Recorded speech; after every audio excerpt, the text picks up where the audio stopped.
Along the life-giving banks of the Nile, where golden sands meet fertile black soil, one of humanity's most enduring mythological traditions took root and flourished for over 3,000 years. Egyptian mythology stands as a monumental achievement of human imagination, a complex tapestry of divine beings, cosmic battles, and profound wisdom that continues to captivate us millennia after the last hieroglyphs were carved. Unlike many ancient belief systems that have faded into obscurity, Egyptian mythology maintains a powerful presence in our collective consciousness. The striking imagery of falcon-headed gods, the mysteries of the pyramids, and the allure of the afterlife journey have permeated literature, film, art, and popular culture across the globe. This enduring fascination is no accident. Egyptian myths speak to fundamental human concerns about creation, order versus chaos, mortality, and the possibility of life beyond death. Egyptian mythology didn't emerge fully formed, but evolved over vast stretches of time, beginning around 3100 BCE with the unification of Upper and Lower Egypt under the first pharaoh. This mythology continued developing through the Old Kingdom, Middle Kingdom, and New Kingdom, and beyond, even absorbing elements of Greek and Roman thought during the later Ptolemaic period. The geography of Egypt profoundly shaped its mythology. The predictable annual flooding of the Nile, which brought fertile silt to an otherwise harsh desert landscape, inspired the Egyptians' emphasis on cycles, renewal, and the restoration of order. This natural phenomenon became mirrored in mythic cycles, like the daily journey of the sun, god Ra, and the death and resurrection of Osiris. Egyptian mythology was not preserved in a single canonical text like the Bible or the Iliad. Instead, it exists in fragmentary form across thousands of inscriptions, papyri, tomb paintings, temple reliefs, and funerary objects. The pyramid texts from the Old Kingdom, coffin texts from the Middle Kingdom, and Book of the Dead from the New Kingdom provide our most comprehensive sources, but even these primarily focus on afterlife beliefs rather than offering complete mythological narratives.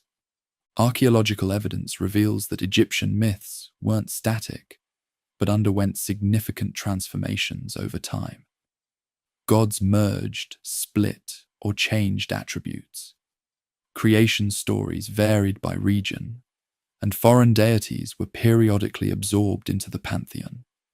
What remained constant was the Egyptians' commitment to maintaining Ma'at, the fundamental concept of truth, balance, and cosmic order.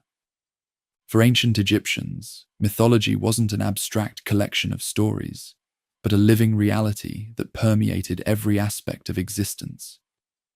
The pharaoh wasn't merely a political ruler, but the living embodiment of Horus, maintaining cosmic order through ritual actions. Temples weren't just buildings, but horizon houses where heaven met earth, requiring precise daily rituals to sustain the gods who, in turn, sustained creation itself. Ordinary citizens engaged with mythology through public festivals, celebrating events like the annual flooding of the Nile associated with the tears of Isis, or the return of the goddess Hathor from Nubia, marking the beginning of the inundation season. Household shrines honored deities like Bez and Taweret, who protected families from dangers ranging from venomous creatures to complications in childbirth. Even medicine and magic were inseparable from mythology. Healing practices often involved recitations identifying the patient with Horus and the healer with Thoth or Isis, drawing on divine precedent to overcome illness, which was frequently attributed to malevolent supernatural forces. Amulets shaped like the Eye of Horus protected against misfortune, while scarab beetles symbolized the sun god's regenerative power. Egyptian mythology provided explanations for natural phenomena, justified social hierarchies, offered comfort regarding mortality, and established behavioral standards through stories of divine judgment. Yet it would be a mistake to view these myths as mere primitive attempts to explain the unexplainable. The sophisticated Egyptian priesthood was capable of abstract theological thinking, often presenting the same divine powers through multiple symbolic forms and narratives that operated on several levels of meaning simultaneously. As we embark on this exploration of Egyptian mythology, we'll encounter a worldview both alien and surprisingly familiar. We'll meet gods with animal heads who nonetheless experience recognizably human emotions. We'll witness creation myths that anticipate scientific concepts by thousands of years. We'll explore a vision of the afterlife so compelling that it influenced subsequent religious traditions. The ancient Egyptians created one of history's longest-lasting civilizations, a culture that maintained remarkable continuity while adapting to changing circumstances. Their mythology similarly balanced conservatism with innovation, preserving core concepts while responding to political, social, and intellectual developments across 3 millennia. Though the last temple to the Egyptian gods closed nearly 1,700 years ago, and the ability to read hieroglyphs was lost until the Rosetta Stone's decipherment in the 19th century, Egyptian mythology never truly died. It lives on, not just in museum exhibitions and scholarly works, but in our ongoing fascination with its profound symbolism and eternal themes. As we journey through this mythological landscape, we'll discover why these ancient stories continue to resonate in our modern world, offering insights into both the Egyptian mind and our shared human condition. In the beginning, before there were gods or humans, before the earth and sky existed, there was only none, the dark, formless, infinite ocean of primordial chaos. From these primordial waters, all creation would emerge, though how this happened varied according to where in Egypt one asked the question.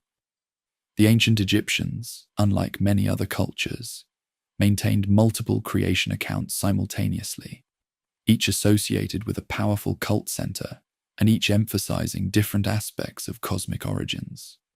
Rather than competing or contradicting each other, these creation myths were seen as complementary perspectives on a mystery too profound for any single narrative to capture. Most prominent among these creation accounts was the Heliopolitan cosmogony, developed by the priests of Heliopolis, the ancient city of the sun. According to their teachings, the creator deity Atum arose from the chaotic waters of Nun through an act of self-creation. In some versions, the creator emerged upon the primeval mound, the first piece of solid ground to rise from the floodwaters, a powerful image drawn from the annual receding of the Nile's inundation. In others, this primal god took the form of the Benben stone, a pyramid-shaped object that symbolized the first rays of sunlight breaking through darkness. However he first appeared, this self-created deity found himself alone in the cosmos, being complete within himself, containing both male and female aspects. He was able to produce children without a partner. In a particularly vivid version of the myth, the creator took his phallus in his hand and through an act of divine masturbation, brought forth his first 2 children, Shu, god of air and dryness, and Tefnut, goddess of moisture. These deities emerged either from the divine semen or in other versions from the creator's sneeze and saliva, bodily fluids serving as symbols of divine creative power.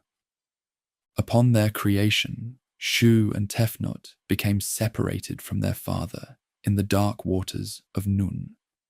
Grieving for his lost children, the creator sent his eye, later associated with the goddess Hathor, to search for them.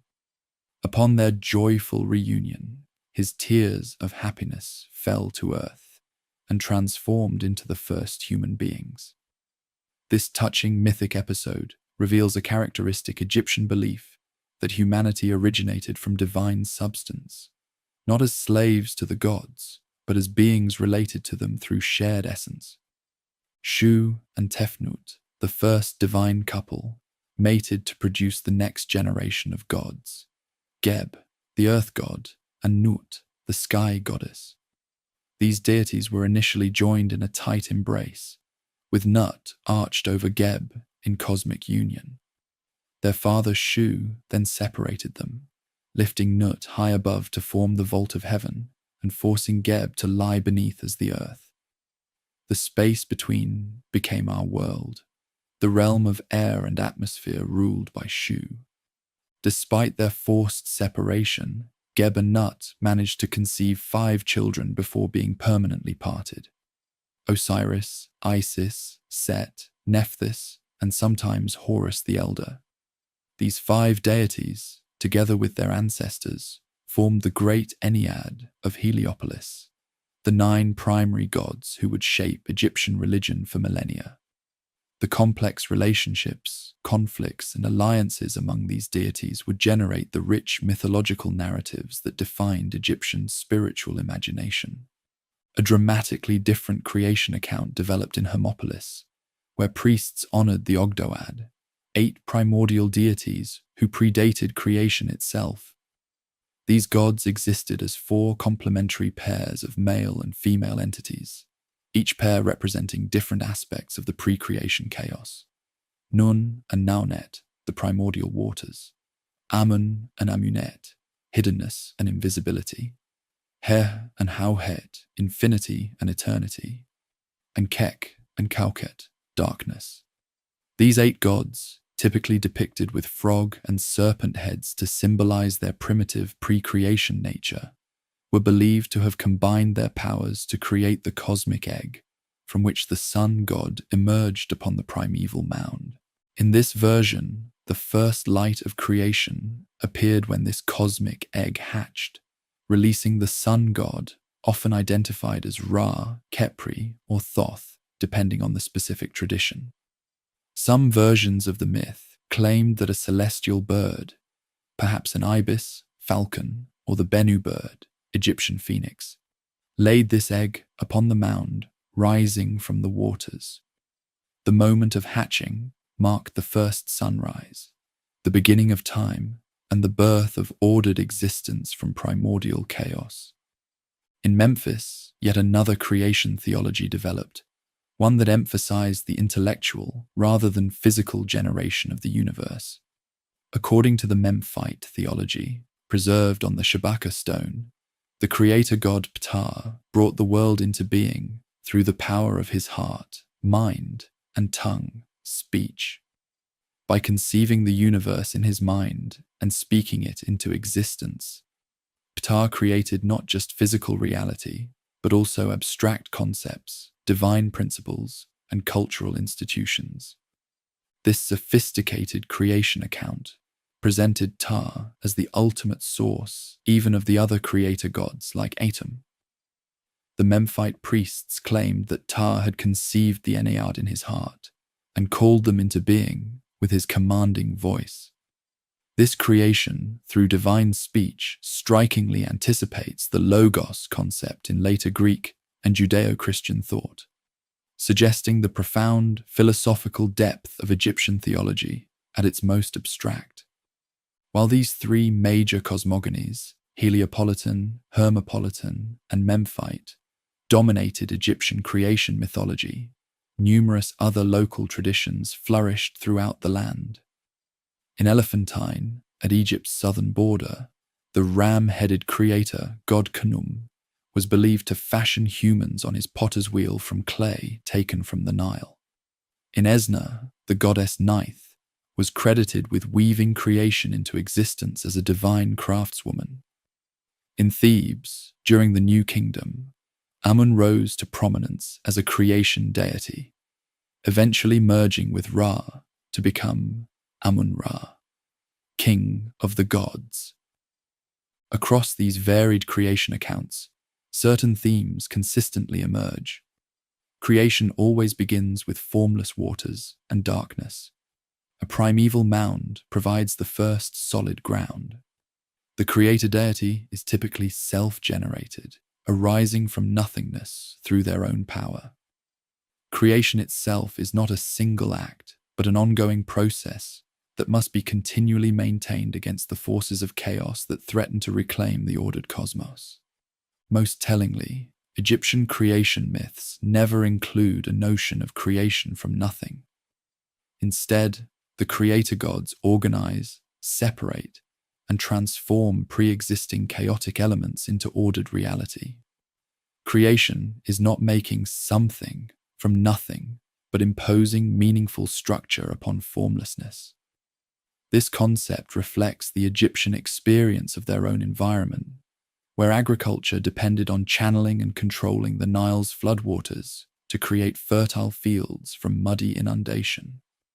The multiplicity of Egyptian creation myths might seem confusing to modern minds, accustomed to seeking single, definitive explanations. Yet this theological flexibility allowed Egyptian religion to evolve over 3 millennia while maintaining its essential character. Different creator gods could be syncretized, their stories harmonized, and their symbolic meanings layered without requiring the rejection of previous traditions. This intellectual approach, seeing complementary truths in apparently different accounts, reveals a sophisticated religious sensibility that recognized the limitations of any single explanation for the ultimate mystery of existence. From the primordial waters and divine acts of creation emerged a pantheon of deities more diverse and numerous than almost any other ancient civilization. The Egyptians themselves claimed there were 42,042 gods, an obviously symbolic number suggesting limitless divine manifestations. These weren't simply personifications of natural forces, but complex personalities with intricate relationships, shifting attributes, and multifaceted roles that evolved over millennia of Egyptian history. At the center of this divine assembly stood Ra, the sun god, whose daily journey across the sky in his solar bark represented the most visible and vital cosmic pattern. Depicted with a falcon's head crowned by the solar disk, Ra embodied light, warmth, and life-giving energy.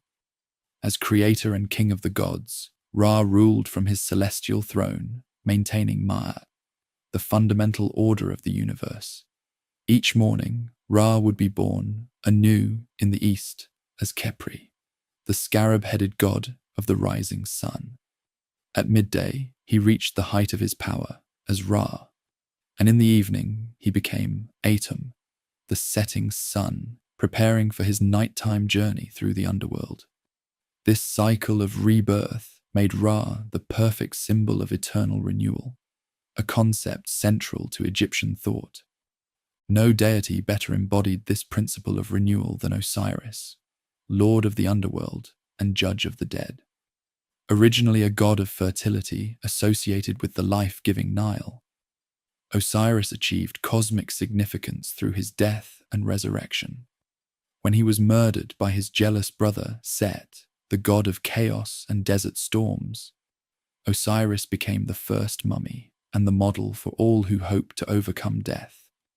His green skin in Egyptian art symbolized vegetation and rebirth, while his distinctive crown with tall plumes represented his royal authority over the realm of the dead. As ruler of the afterlife, Osiris offered the promise that death was not the end, but a transition to another state of existence.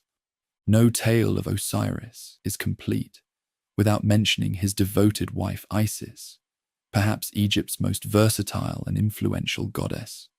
Renowned for her magical powers and cunning intelligence, Isis reconstructed her husband's dismembered body, conceived their son Horus posthumously, and protected him through a dangerous childhood.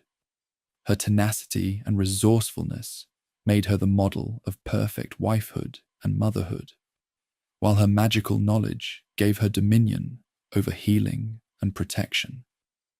Depicted with a throne hieroglyph on her head, her name literally means throne.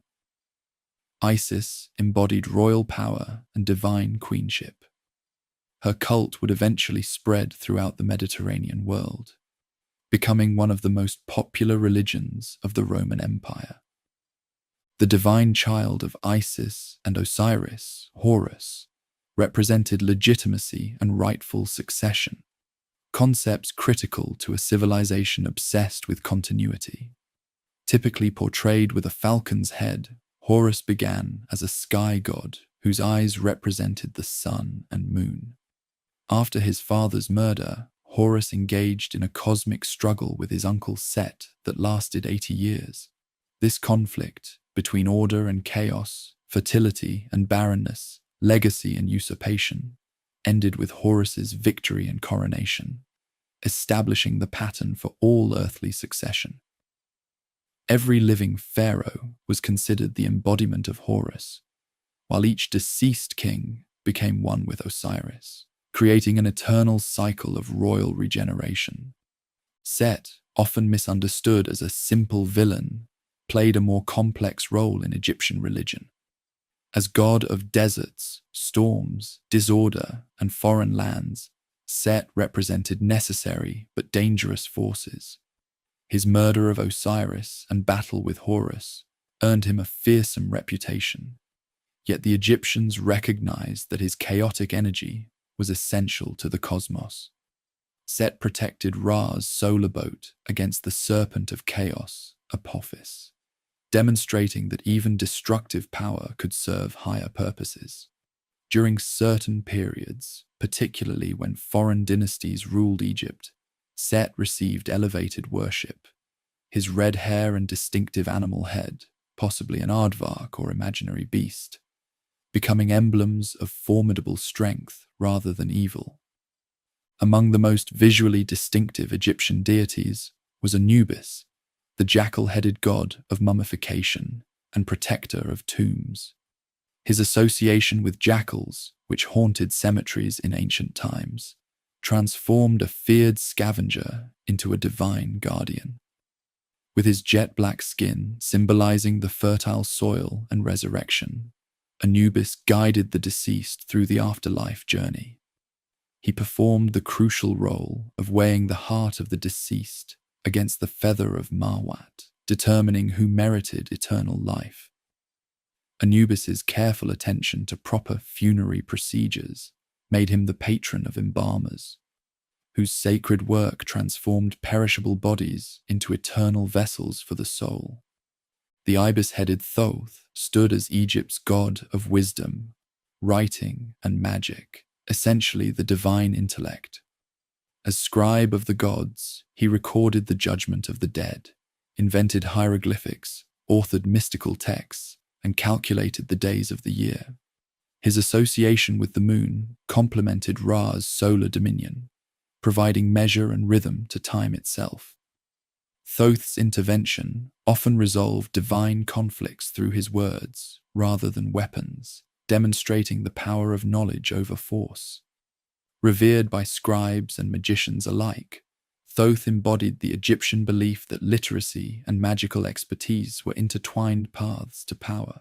Few goddesses inspired more contradictory emotions than Hathor, deity of love, beauty, music, and joy, who could transform into the bloodthirsty lioness Sekhmet when provoked. In her benevolent aspect, cow-headed Hathor welcomed the dead to the afterlife with nourishment from her divine milk. She brought intoxication through beer and wine, ecstasy through music and dance, and fulfillment through sexuality and motherhood. Yet when Ra unleashed her as Sekhmet to punish human rebellion, she nearly destroyed humanity in a bloodlust that the gods themselves struggled to contain. This dual nature made Hathor a powerful reminder that creative and destructive forces often spring from the same divine source. Balancing Hathor's passionate intensity was Maat, the goddess who personified cosmic order, truth, and justice. Unlike the dramatic narratives surrounding other deities, Ma'at rarely featured in myths as an active character. Instead, she embodied an abstract principle so fundamental that all creation depended on it. Depicted as a woman with an ostrich feather on her head, Ma'at represented the ideal state of existence, harmonious, balanced, and righteous. Pharaohs claimed to rule according to Ma'at, while the deceased hoped their hearts would balance against her feather in the judgment hall. Without Ma'at, the Egyptians believed, the cosmos would dissolve back into primordial chaos. Beyond these major figures existed a vast array of lesser deities governing every aspect of life. Household gods like Bez, a dwarf deity with a lion's mane who protected women in childbirth and children from nightmares, and Taweret, the pregnant hippopotamus goddess who safeguarded mothers, brought divine protection into the homes of ordinary Egyptians. Local gods like Sobek, the crocodile deity of the Fayum, or Khnum, ram-headed potter of Elephantine, commanded intense regional devotion. Personifications of abstract concepts included Shai, fate, Renenutet, harvest abundance, and Heka, magical power. What made Egyptian religion particularly fluid was the practice of syncretism, the merging of deities who shared attributes or functions. Amun, originally an obscure air god, rose to national prominence after Thebes became the capital, eventually merging with Ra to become Amun-Ra, king of the gods. Similarly, goddesses frequently combined into composite forms like Mut-Sekhmet Bastet, representing different aspects of divine feminine power. Rather than creating theological confusion, these combinations demonstrated the Egyptian understanding that divine reality could manifest in multiple, complementary forms simultaneously. The animal associations of Egyptian gods have often been misunderstood as primitive animal worship. In reality, they represented a sophisticated symbolic system. The gods weren't animals, but transcendent beings whose complex attributes could be expressed through animal symbolism. The falcon's keen vision and swift flight perfectly captured Horus's watchful sovereignty. The ibis's probing bill suggested Thoth's penetrating intellect. These animal features, combined with human bodies, created visual theology, instantly recognizable divine attributes in a pre-literate society. Each deity maintained special cult centers, where their presence was believed to manifest most powerfully. Ra-Adi was worshipped at Heliopolis, Osiris at Abydos, Ptah at Memphis, Amun at Thebes, and Isis at Philae. These temples weren't merely places of worship, but mansions of the gods, where daily rituals sustained cosmic order. Priests performed elaborate ceremonies, washing, feeding, and clothing, divine statues believed to house the god's K, spiritual essence. Through these rituals, humans participated in maintaining creation itself, becoming essential participants in cosmic continuity. The Egyptian gods were neither distant abstractions nor simplistic personifications.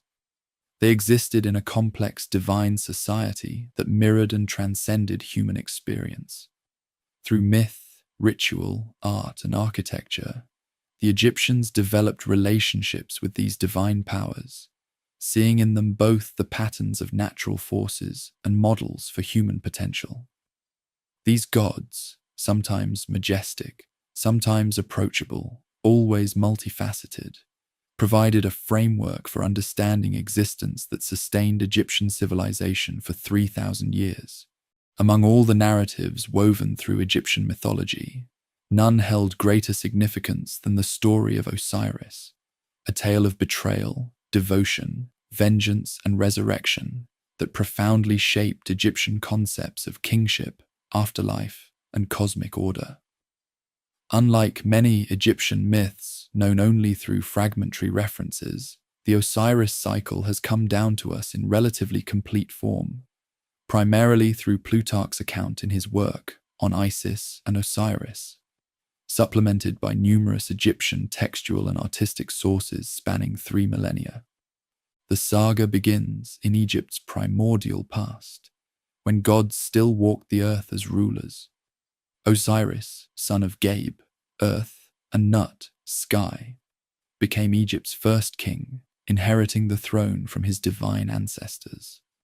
Far from being a distant sovereign, Osiris proved himself a cultural hero who transformed Egyptian society. He taught humans the arts of agriculture, established religious practices, gave them laws, and introduced the cultivation of grain and grape. Under his benevolent guidance, Egypt flourished in a golden age without hunger, warfare, or injustice, a time when Ma'at reigned supreme. By his side ruled Isis, his sister wife, whose wisdom and magical powers complemented Osiris's gentle strength. Together, they embodied the ideal divine couple, bringing prosperity to the land and serving as models for human marriages. Their harmonious reign, however, awakened the jealousy of their brother Set, whose complex motivations blended personal ambition, resentment of Osiris's popularity, and desire for Isis. Some later interpretations suggested a cosmic dimension to this rivalry. Set, as Lord of the Desert, naturally opposed Osiris, who represented the fertile Nile and its life-giving annual flood. Set's murderous plot unfolded at a lavish banquet, to which he invited Osiris and 72 conspirators. During the festivities, Set presented an exquisitely crafted chest, announcing that he would gift it to whomever it fit perfectly. One by one, the guests tried the chest without success. When Osiris's turn came, he lay down inside, not realizing the chest had been precisely measured to his body. The moment Osiris reclined inside, Set and his co-conspirators slammed the lid shut, sealed it with molten lead, and cast it into the Nile. Thus died Osiris, victim of history's first recorded fratricide, a death that would transform him from an earthly king to the lord of the afterlife. Upon learning of her husband's murder, Isis was consumed by grief, yet determined to recover his body and provide proper funerary rites essential for afterlife existence. Cutting off a lock of her hair, donning mourning garments, and shape-shifting into a bird of prey, Isis began a relentless search that would take her throughout Egypt and beyond. Her lamentations were so powerful that they moved even the sun god Ra to send divine assistance in the form of Anubis, who helped guide her quest. Isis eventually traced the chest to Byblos, a Phoenician coastal city where the waters had carried it. There, the chest had lodged in a tamarisk tree, which grew around it so rapidly that the king of Byblos had the tree cut down and fashioned into a pillar for his palace, unwittingly enshrining Osiris within his royal residence. Through her divine intuition and diplomatic skill, Isis secured permission to remove the chest and return it to Egypt. But the story was far from over. When Set discovered that Isis had recovered Osiris's body, he was infuriated. Seizing the corpse, he tore it into 14 pieces, which he scattered throughout Egypt, believing this dismemberment would prevent any resurrection. This act symbolically mirrored the 14 days during which the moon wanes from full to new, one of many astronomical dimensions to the myth. Undeterred, Isis once again set forth, this time joined by her sister Nephthys, to recover the scattered parts of her husband. The two goddesses traveled in a papyrus boat, searching the marshlands and riverbanks of Egypt. At each location where they found a piece of Osiris, they built a shrine, explaining the origin of many sacred sites throughout Egypt. In some versions, they recovered 13 pieces, with only the phallus remaining lost, consumed by Nile fish, which thereafter became taboo for priests to eat. Isis crafted a replacement phallus from gold, symbolizing Osiris's continued creative power even in death. With her unparalleled magical knowledge, Isis reassembled Osiris's body, wrapped him in linen bandages, creating the first mummy, and performed funerary rites with the assistance of Anubis. Through elaborate rituals and powerful incantations, Isis temporarily restored Osiris to life, just long enough to conceive a son who would avenge his father and reclaim the throne. This miraculous posthumous conception produced Horus, whose very name means the distant one, referring either to his falcon aspect soaring in the sky or to his conception after his father had become distant in death. Knowing that Set would attempt to kill this legitimate heir, Isis fled to the marshes of the Nile Delta, where she hid in the dense papyrus thickets of Chemis. There, amid crocodile-infested waters and malarial swamps, she raised her son in secret, protecting him from Set's constant searches. The perils of his childhood were many. Scorpion stings, serpent bites, and diseases all threatened the divine child, giving rise to a rich collection of magical texts aimed at healing children by identifying them with the young Horus. In each instance of danger, Isis used her magical prowess to save her son, sometimes with the assistance of other deities like Thoth, who provided healing wisdom. As Horus grew to manhood, he prepared himself for the inevitable confrontation with Set, training in combat and divine magic. When he reached maturity, Horus emerged from hiding to claim his hereditary throne. What followed was not a simple battle, but a prolonged legal and physical struggle that the Egyptians called the contentions of Horus and Set, documented in texts like the Chester Beatty Papyrus the Pharaon and depicted on temple walls throughout Egypt. This epic conflict, lasting 80 years in some accounts, encompassed both physical combat and legal proceedings before the divine tribunal. The gods themselves became divided, with some supporting Horus's legitimate claim and others favoring Set's argument that he deserved the throne by right of strength and experience. Ra often wavered, sometimes favoring his elder descendant Set, while deities like Thoth and Isis advocated persistently for Horus.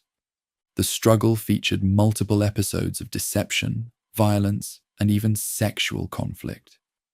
In one particularly shocking incident, Set attempted to dominate Horus sexually, but Horus managed to catch Set's semen in his hand, which Isis then cast into the marshes. In retaliation, Isis helped Horus collect his own semen and placed it on lettuce leaves that Set unknowingly consumed. A humiliation when discovered that severely weakened Set's claim to dominance. Another famous episode involved literal combat, during which Set tore out Horus's left eye, while Horus removed Set's testicles. Thoth magically restored Horus's eye, which became the famous Wedjat eye, a powerful symbol of healing and protection in Egyptian culture. Horus then offered this restored eye to his deceased father, Osiris, an act of filial piety that temporarily reinvigorated Osiris in the underworld and became the mythological precedent for offering rituals. Eventually, the divine tribunal, persuaded partly by an eloquent letter from the deceased Osiris, ruled in favor of Horus. In the definitive judgment, Horus received the throne of Egypt, while Set was either banished to the desert or, in some versions, reconciled and given dominion over foreign lands in the desert regions. This resolution established the fundamental pattern for Egyptian kingship. Each living pharaoh was considered the incarnation of Horus, while each deceased king became identified with Osiris. Meanwhile, Osiris assumed his eternal role as ruler of the Duat, underworld, and judge of the dead. Having experienced death himself, he became the perfect arbiter for departed souls. His own resurrection, though different from living restoration, he remained in the underworld rather than returning to earthly life. provided the model for all Egyptians who hoped for eternal existence. Through proper mummification, funerary rituals that paralleled those performed for Osiris, and moral living according to Mayat, Egyptians could become an Osiris after death. The Osiris myth's influence extended far beyond theological spheres into Egyptian daily life. Annual festivals reenacted elements of the story, particularly at Abydos, where Osiris's head was said to be buried. Agricultural cycles were interpreted through the myth's lens, the growing grain representing Osiris's resurrection, the life-giving Nile flood identified with the tears of Isis. Funerary practices for everyone from pharaohs to commoners followed patterns established in the myth, while amulets shaped like the Djed pillar, Osiris's backbone, provided magical protection based on the god's resurrective power. What makes the Osiris myth particularly significant is its comprehensive address of universal human concerns. It explains natural phenomena, the Nile flood, agricultural cycles, celestial movements, establishes social institutions, kingship, succession, justice, confronts existential fears, death, dismemberment, oblivion, and offers hope, resurrection, eternal life, divine justice. Through this single narrative cycle, Egyptians found a framework for understanding both cosmic patterns and personal destiny, bridging the gap between nature's impersonal forces and humanity's quest for meaning. The story's emotional resonance remains powerful even today. The murdered innocent, the grieving widow, the orphaned son seeking justice, the triumph of legitimacy over brute force, and above all, the promise that death itself can be overcome through proper action and divine assistance. While ancient Egyptian civilization has passed into history, the Osiris myth continues to echo through world culture, a testament to its profound engagement with the deepest human hopes and fears.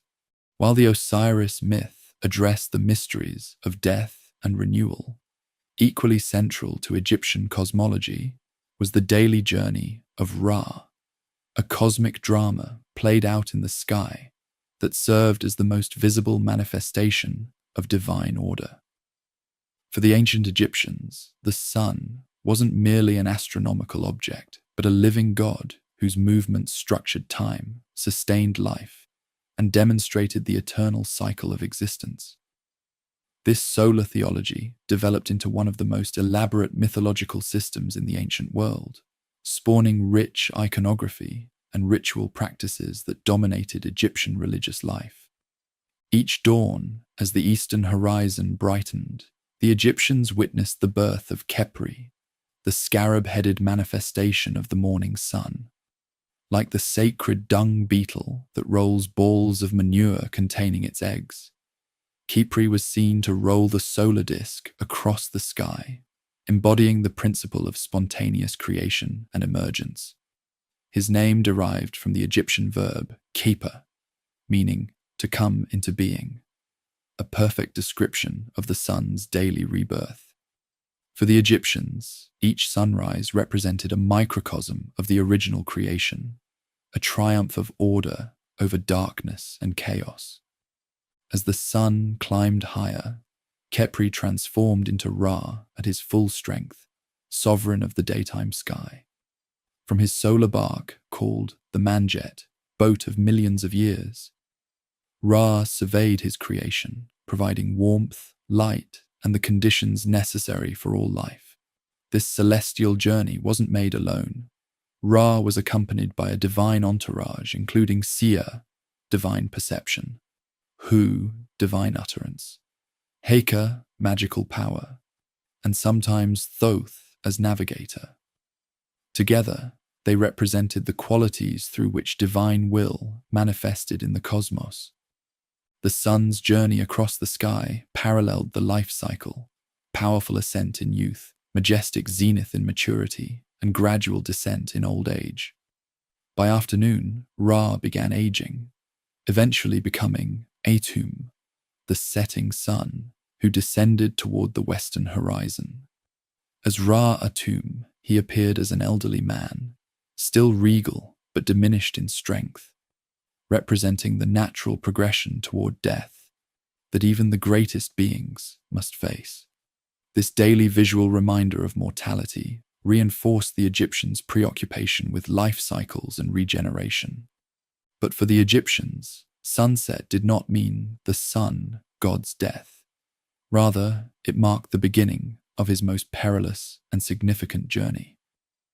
As darkness fell, Ra boarded a second boat, the Mesektet, evening bark, to navigate the dangerous underworld known as the Duat.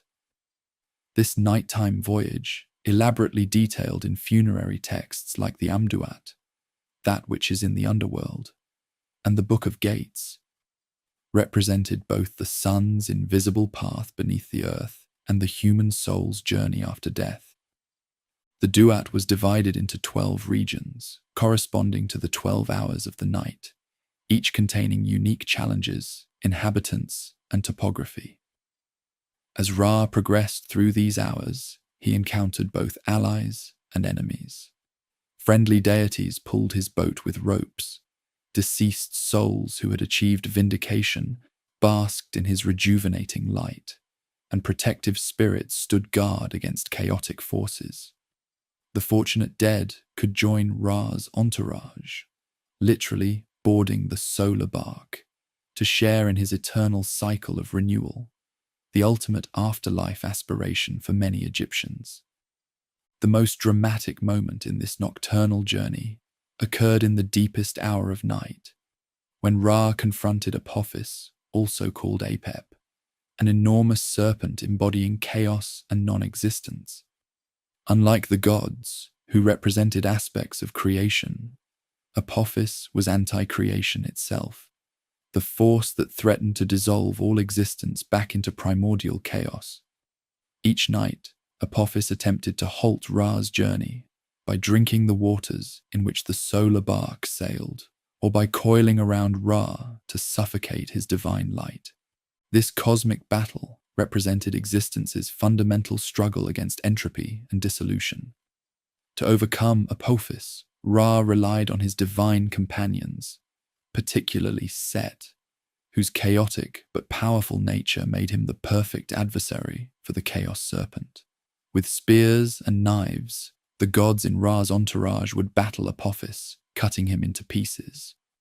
Yet like chaos itself, Apophis could never be permanently destroyed. He regenerated each night for the battle to begin anew, emphasizing the eternal vigilance required to maintain cosmic order. After this climactic confrontation, Ra began his revitalization. In the later hours of night, he merged with Osiris, temporarily uniting solar and chthonic regenerative powers. This mystical union allowed Ra to absorb the rejuvenating energies of the underworld, while simultaneously bringing vital light to the deceased who dwelled there. The meeting of these two great gods, one representing celestial cycles, the other terrestrial renewal, created a perfect symbol of Egyptian religious syncretism and the interconnectedness of all regenerative processes. By the 12th hour, Ra completed his transformation back into Khepri, ready to be reborn. Depicted as an elderly man in the evening, a ram-headed god at midnight, and a scarab beetle toward dawn, Ra's changing forms throughout the night visually emphasized the transformative nature of his journey.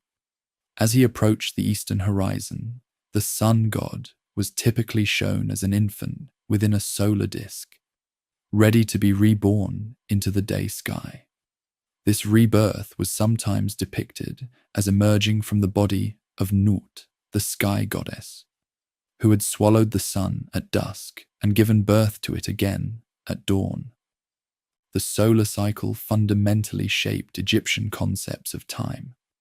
Unlike linear time with its unrepeatable moments, the sun's daily journey demonstrated cyclical time, eternal repetition with the possibility of renewal. This cosmic pattern provided comfort in a world where human life was often short and precarious. If even the great sun god had to descend into darkness, yet always return, perhaps human souls too could navigate the perils of death and achieve rebirth. Egyptian temples incorporated this solar symbolism into their very architecture. Many temples were aligned on an east-west axis, allowing the rising sun to illuminate their innermost sanctuaries on significant dates. The daily temple rituals mirrored the sun's journey. Doors opened at dawn, offerings reached their peak at midday, and evening ceremonies prepared for the sun's nighttime voyage. Priests performed elaborate rituals to assist Ra in his battles against chaos, demonstrating how religious practice was understood as actual participation in cosmic maintenance. Over the centuries, Ra's theological importance led to numerous syncretistic combinations with other deities. As Amun-Ra, he united with the hidden creator god of Thebes to become a transcendent solar deity who combined the invisibility of air with the visibility of sunlight. As Ra-Horakti, Ra, Horus of the horizons, he merged with aspects of Horus to emphasize his dominion over the horizons where day meets night. As Atum-Ra, he united the setting sun with the primeval creator. These theological developments allowed Ra's solar symbolism to incorporate additional divine aspects while maintaining his essential nature. Perhaps most significant for ordinary Egyptians was how the solar cycle provided a visible daily reminder of divine presence and the reliability of cosmic order. In a world filled with uncertainties, illness, crop failure, political instability, the sun's unfailing return each morning offered tangible evidence that the universe remained fundamentally ordered despite apparent chaos. If the sun god could overcome the serpent of chaos each night, humans too might triumph over their challenges through proper action and divine assistance. For the deceased, Ra's journey offered both model and means for navigating the afterlife. Numerous spells in the Book of the Dead aim to help the deceased join Ra's entourage, transform along with him, or navigate the underworld using knowledge of its geography gleaned from solar mythology. The goal wasn't merely to observe Ra's eternal cycle, but to participate in it, becoming one with the perpetual renewal that defined Egyptian concepts of blessed afterlife. The sun's daily victory over darkness provided Egyptians with their most powerful symbol of the triumph of order over chaos, life over death, and existence over nothingness. In a world where pharaohs died, civilizations rose and fell, and individual lives passed like shadows, the sun's unfailing return offered a cosmic constant, a divine promise that though all things must descend into darkness, rebirth remains eternally possible for those who properly prepare and align themselves with the perpetual rhythms of creation. Underlying all Egyptian mythology and religious practice was a concept so fundamental that without it, the Egyptians believed the universe itself would cease to function. This was the principle of cosmic order, a term that simultaneously denoted truth, justice, harmony, balance, order, and righteousness. More than just an abstract philosophical principle, this concept represented the essential cosmic order established at creation, the moral foundation of Egyptian society, and was personified as a goddess who embodied these qualities. No element of Egyptian thought can be fully understood without grasping this central concept that united their cosmology, ethics, politics, and afterlife beliefs into a coherent worldview. When the creator God first established the universe from primordial chaos, his primary achievement was the establishment of proper order, the way the cosmos was meant to function. The separation of earth from sky, the predictable movement of celestial bodies, the annual flooding of the Nile, the succession of seasons, all these ordered patterns represented this cosmic principle in action. The universe functioned through balanced opposites, day and night, life and death, growth and decay. Rather than seeing these as conflicting forces, Egyptians recognized them as complementary aspects of a harmonious whole. This fundamental truth governed these relationships, maintaining the delicate balance that sustained creation. As a goddess, this concept appeared as a woman wearing an ostrich feather on her head, often depicted with wings representing her all-encompassing nature. Unlike deities who featured prominently in dramatic myths, she rarely appeared as an active character in Egyptian stories. Her power lay not in specific, miraculous acts, but in her omnipresent influence as the foundation of existence itself. In some creation accounts, she stood beside the Creator from the beginning, not so much a created being as the principle through which creation itself became possible. On a cosmic level, this divine order stood in eternal opposition to Isfet, chaos, falsehood, and disorder. The Egyptians viewed creation not as a completed event, but as an ongoing process requiring constant maintenance against the forces of chaos that perpetually threatened to dissolve the ordered universe back into primordial formlessness. Every sunrise represented a victory for order.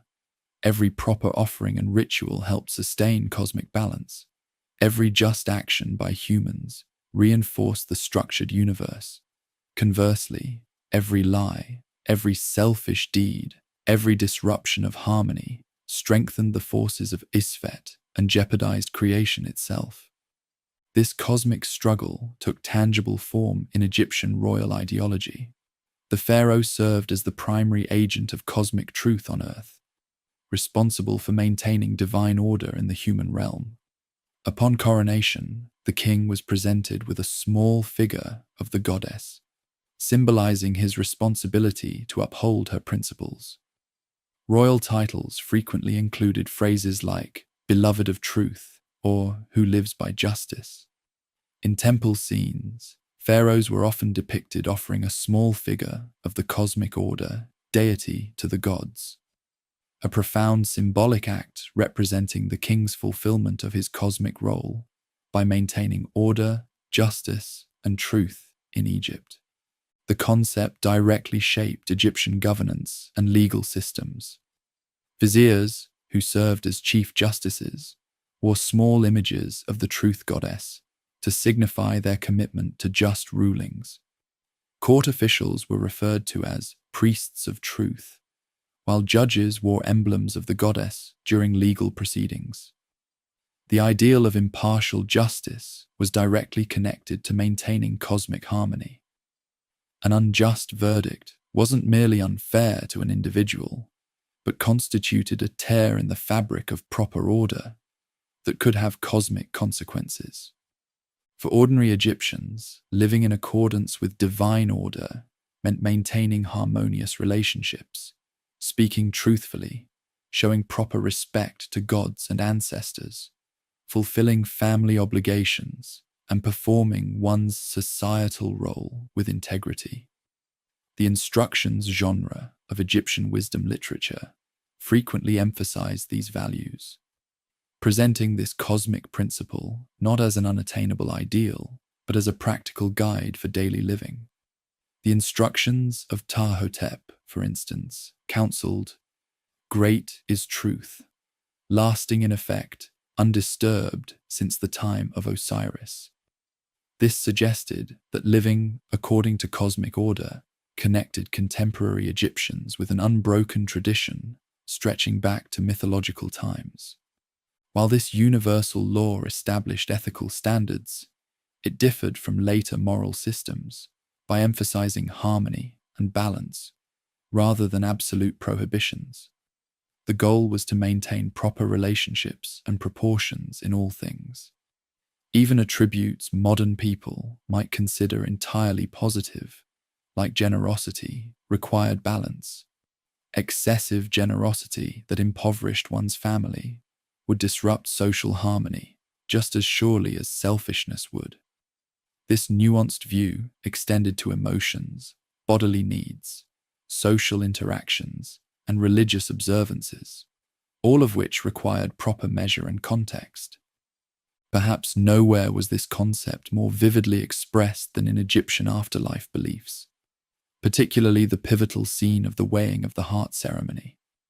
In the Hall of Two Truths, the deceased's heart, seat of intellect, emotion, and moral character in Egyptian thought, was placed on one side of a scale, with the feather of truth on the opposite pan.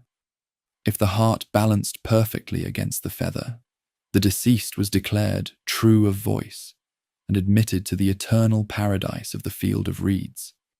If the heart proved heavier than the feather, weighed down by sins against cosmic order, it would be devoured by the fearsome Amit, the devourer of hearts, resulting in a second permanent death. This judgment scene, depicted in countless copies of the Book of the Dead, powerfully illustrated how the principle of universal balance connected cosmic order with individual moral responsibility. Before the weighing, the deceased recited the famous negative confession, more accurately translated as Declaration of Innocence, listing dozens of transgressions against divine harmony they had not committed. I have not stolen. I have not killed. I have not lied. I have not caused pain. I have not disturbed the offerings to the gods, and so forth. This comprehensive list demonstrated how righteous living governed every aspect of behavior, from religious observance to social interactions to personal integrity. The Egyptians understood that no human could perfectly embody divine truth in every moment. They weren't seeking moral perfection so much as a life generally aligned with cosmic order. In the judgment scene, the god Thoth recorded the scale's verdict, while Osiris made the final judgment, often with 42 divine assessors representing different aspects of righteous existence. Anubis might adjust the scales slightly, suggesting a compassionate element in divine judgment that recognized human limitation. What mattered was the overall weight of one's life, whether one had predominantly supported or undermined the cosmic order. For the Egyptians, this afterlife judgment wasn't a distant theological abstraction, but a practical concern that shaped daily decisions. Autobiographical inscriptions in non-royal tombs frequently emphasized the deceased's adherence to truth. I spoke honestly, I acted justly. I gave bread to the hungry, water to the thirsty, clothes to the naked. I was a husband to the widow, a father to the orphan. These weren't mere boasts, but essential spiritual preparations, establishing the deceased's worthiness for eternal life through demonstration of their alignment with cosmic order. The concept of truth and justice evolved over Egypt's long history while maintaining its essential meaning. During the tumultuous First Intermediate Period, when central authority collapsed and social order disintegrated, literature reflected anxiety about the apparent triumph of Ixfet over righteous harmony. The admonitions of Epua lamented that truth is cast out, Isfet is in the midst of the council chamber, describing a world turned upside down, where the poor became rich, the rich became poor, and traditional values appeared meaningless. This text reveals how closely Egyptians associated proper order with social stability and natural hierarchy. When order was restored in the Middle Kingdom, royal propaganda emphasized the pharaoh's role in re-establishing divine harmony after chaos. Later, during the religious innovations of Akhenaten's reign, even this radical pharaoh claimed to live by truth despite overturning traditional pantheons. In the late period, as Egypt faced foreign domination, the principle of cosmic balance increasingly became connected with nationalist sentiment, maintaining traditional Egyptian values against outside influences. Throughout these changes, the essential concept remained. Cosmic order required constant maintenance through proper action at both royal and individual levels. The power of this unifying principle lay in its multifaceted nature. It simultaneously addressed cosmic concerns, the functioning of the universe, social questions, how people should interact, political matters, the basis of royal authority, ethical issues, personal behavior, and religious beliefs, requirements for the afterlife. By connecting these domains through a single overarching concept, Egyptian civilization achieved a remarkable integration of cosmology and ethics, where personal morality directly participated in maintaining universal order. This holistic worldview helps explain the remarkable stability of Egyptian civilization across 3 millennia. Despite invasions, occasional internal collapses, and gradually evolving theology, the cosmic truth concept provided cultural continuity, an ethical and cosmic foundation that remained recognizable from pre-dynastic times through the Roman period.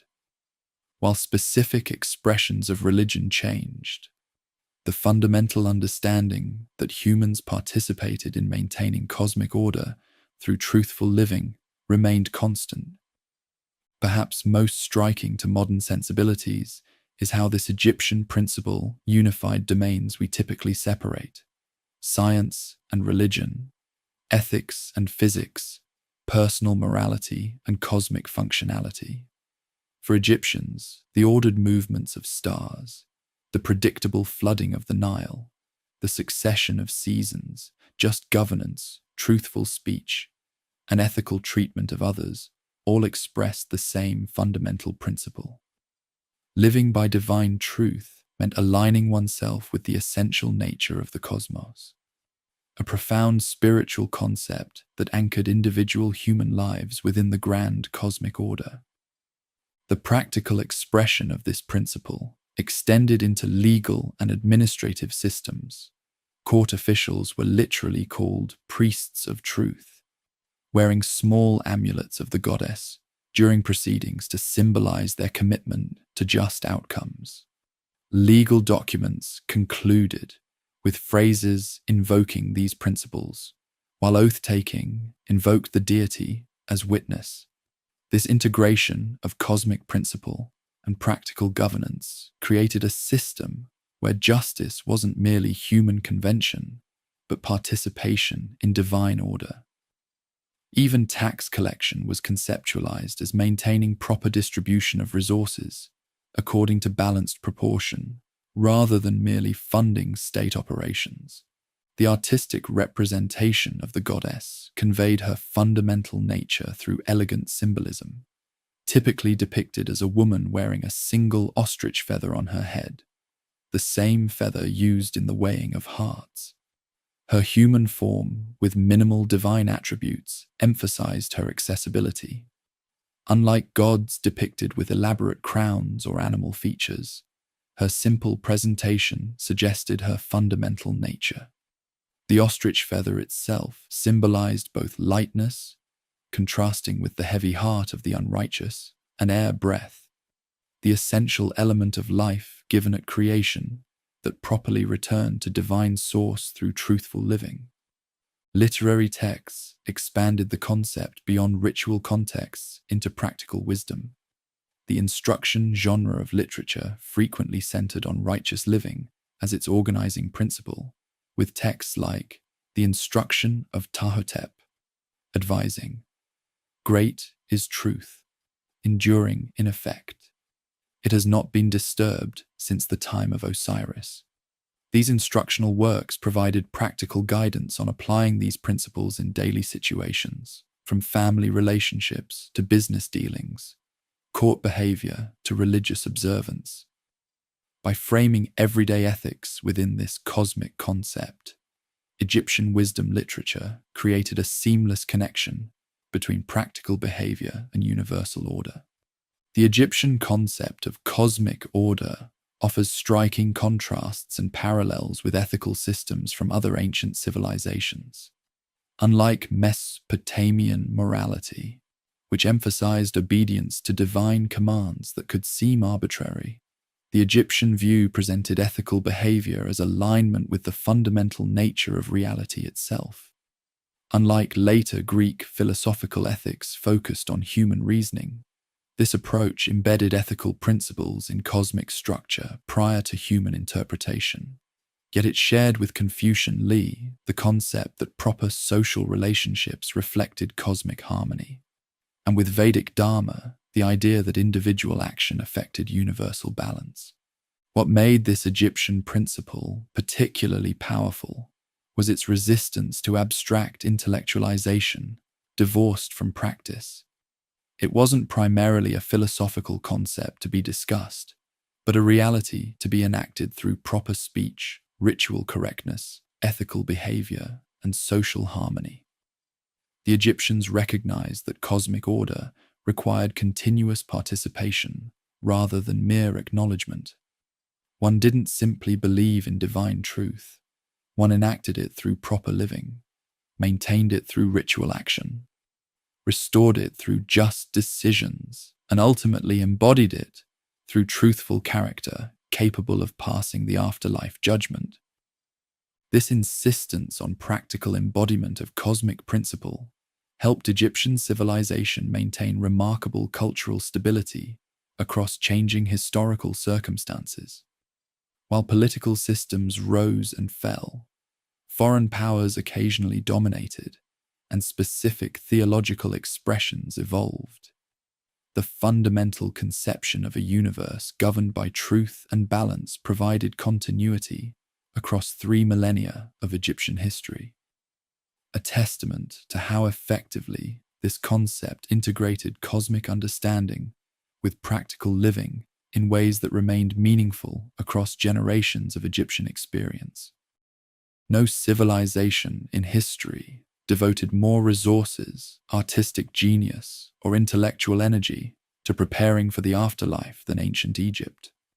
From the colossal pyramids that still dominate the Giza Plateau to the humblest painted wooden coffin, Egyptian material culture overwhelmingly focused on ensuring eternal existence beyond death.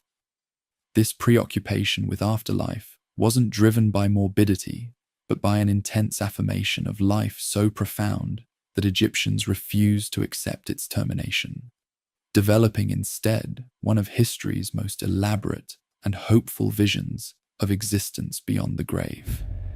Egyptian conceptions of the afterlife evolved significantly over their long history, yet certain fundamental beliefs remained relatively consistent.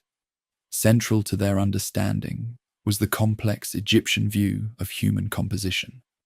Rather than a simple body-soul dualism, Egyptians conceived of the person as a composite of multiple elements. The physical body, the Kai, the Bai, the Shut, the Ren, and the Akaj. Each component played a vital role in afterlife existence, necessitating the elaborate preparations that characterized Egyptian funerary practices. The Kai, often translated inadequately as double or life force, represented the vital essence received at birth that distinguished the living from the dead. It required sustenance even after death, which explains the extensive food offerings in Egyptian tombs and the development of offering formulas intended to magically provide nourishment. Statues placed in tombs served as alternate homes for the Kai if the mummified body should perish, providing a physical anchor in the material world. The Ba, typically depicted as a human-headed bird, represented the mobile aspect of the personality that could travel between worlds. After death, the Ba could leave the tomb during daylight hours to visit familiar places, enjoy the sunshine, or receive offerings before returning to the body at night. This concept allowed Egyptians to reconcile the seemingly contradictory desires for the deceased to both remain preserved in the tomb and enjoy freedom of movement. When properly unified in the afterlife, these elements formed the Ache, the transfigured, effective spirit that could dwell among the gods and stars. Becoming an Ark represented the ultimate goal of funerary preparations, not merely continuing existence but achieving a transformed divine state. The word Ark, written with the crested ibis hieroglyph, carried connotations of radiance and effectiveness, suggesting the luminous, powerful condition of those who had successfully navigated the transition to eternal life. The journey to this blessed state was fraught with dangers, necessitating extensive magical and ritual preparations. Immediately after death, the deceased faced a hazardous journey through the underworld, navigating its complex geography populated by fearsome guardians, gates requiring passwords, and supernatural beings who could help or hinder progress. Knowledge was power in this realm. Knowing the names of gatekeepers, possessing the correct spells, and understanding the underworld's topography could mean the difference between achieving eternal life and suffering a second death of permanent extinction. To provide this essential knowledge, Egyptians developed increasingly elaborate funerary texts. The pyramid texts, humanity's oldest known religious writings, covered the interior walls of Old Kingdom royal pyramids with hundreds of spells designed to help the king ascend to the celestial realm. These texts reflected an early conception of royal afterlife, primarily associated with the stars, particularly the imperishable circumpolar stars that never set below the horizon, symbolizing eternal, unchanging existence. As afterlife hopes democratized, the coffin texts emerged during the Middle Kingdom, adapting royal funerary magic for non-royal use.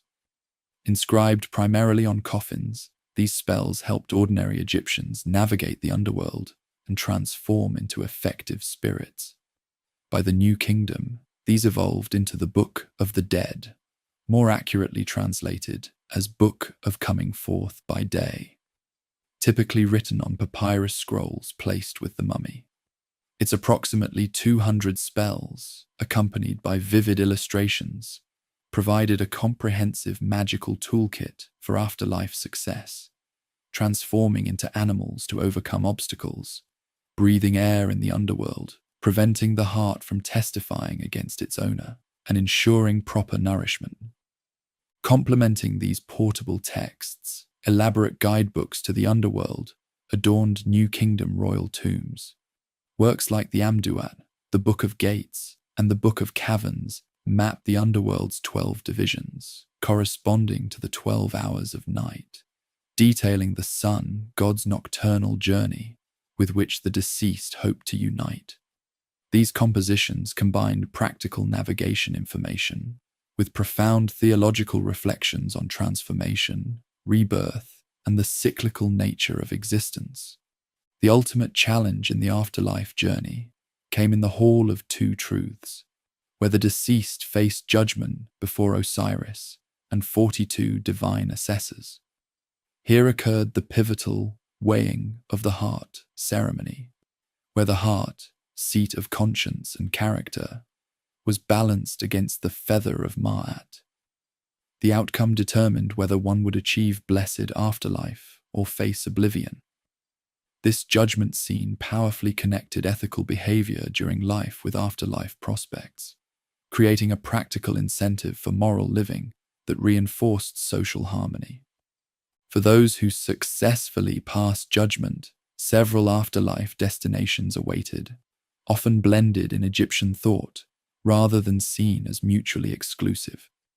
The Field of Reeds, Aru, offered an idealized version of Egyptian agricultural life, where the deceased could plow, sow, and harvest eternally abundant crops without the hardships of earthly farming.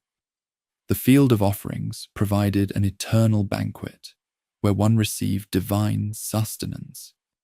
For the most blessed, joining Ra's solar bark allowed participation in the eternal cosmic cycle, while going forth by day permitted return to the earthly realm to enjoy its pleasures during daylight hours. To facilitate this complex afterlife, Egyptians developed the world's most sophisticated preservation techniques for the human body. Mummification evolved from simple desert burials, where hot sand naturally desiccated corpses, to an elaborate 70-day procedure involving evisceration, desiccation with natron salt, resin application, wrapping with hundreds of meters of linen, and protective amulets placed between the layers. The culminating opening of the mouth ceremony ritually reanimated the mummy, restoring its senses and ability to receive offerings. This preserved body provided a permanent anchor for the BA's nightly return, an eventual reunion with other spiritual elements. The substantial investment in tomb preparation, even by non-elite Egyptians, demonstrates how integral afterlife beliefs were to Egyptian culture. Tombs were conceived as houses of eternity, equipped with everything needed for comfortable existence: furniture, clothing, toiletries, food, drink, games, and texts for entertainment and religious practice. Tomb decoration emphasized pleasant earthly scenes, banquets, hunting, fishing, and family gatherings that the deceased wished to magically continue enjoying. Meanwhile, statues provided alternate homes for the Ka, and inscriptions preserved the all-important name, without which one could not be identified for offerings or remembered by the living. Family obligations to the deceased didn't end with burial. The living were expected to maintain tomb offerings, remember the dead through speaking their names, and perform rituals that sustained their afterlife existence. In return, well-provided deceased relatives could intercede with greater gods on behalf of the living, or use their supernatural abilities to protect family members. This reciprocal relationship created a community spanning the boundary between living and dead, with practical obligations flowing in both directions. While Egyptian afterlife concepts evolved substantially over time, becoming increasingly complex and democratized, they maintained remarkable continuity in fundamental optimism. Unlike the shadowy, diminished underworld existence found in Mesopotamian beliefs, or the early Hebrew conception of Sheol, Egyptian afterlife offered the possibility of a fully realized, even enhanced existence. The blessed dead were typically called the living ones, reflecting the Egyptian view that proper preparation allowed genuine life to continue indefinitely beyond the grave. This afterlife vision profoundly shaped Egyptian culture, from architecture and art to ethics and daily practices. The promise of eternal life motivated adherence to Ma'at, as one's heart would literally testify about one's deeds in the divine court. The need to be remembered by the living encouraged contribution to community and family during life. The desire for a furnished tomb stimulated artistic production and craft specialization, while elite competition for impressive monuments drove architectural innovation. Perhaps most significantly, Egyptian afterlife beliefs provided a framework for confronting mortality that emphasized continuity rather than rupture, preparation rather than fear, and the ultimate triumph of life over death.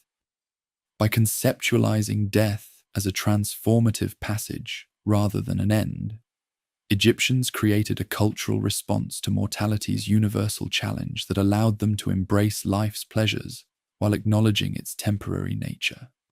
Their elaborate mortuary culture represents not an obsession with death, but a passionate affirmation that existence, properly prepared for, need not end with the body's failure. Before mortal pharaohs ruled the Nile Valley, the Egyptians believed their land had been governed directly by the gods themselves.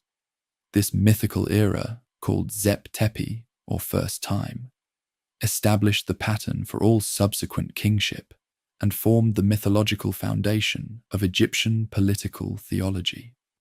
According to the Turin King List and other ancient records, divine rule lasted for thousands of years, before gradually transitioning to semi-divine rulers and finally to fully human pharaohs. This mythological prehistory wasn't regarded as mere legend, but as actual history, providing the essential framework that legitimized the institution of kingship throughout Egyptian civilization.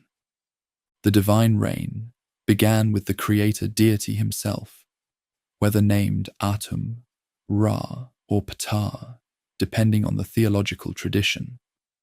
Having established the cosmos and its fundamental order, the creator ruled as the first king, establishing the archetypal pattern of divine authority.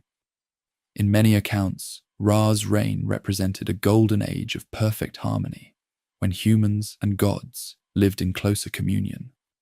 No disease, strife, or falsehood existed, and creation perfectly reflected the divine intent.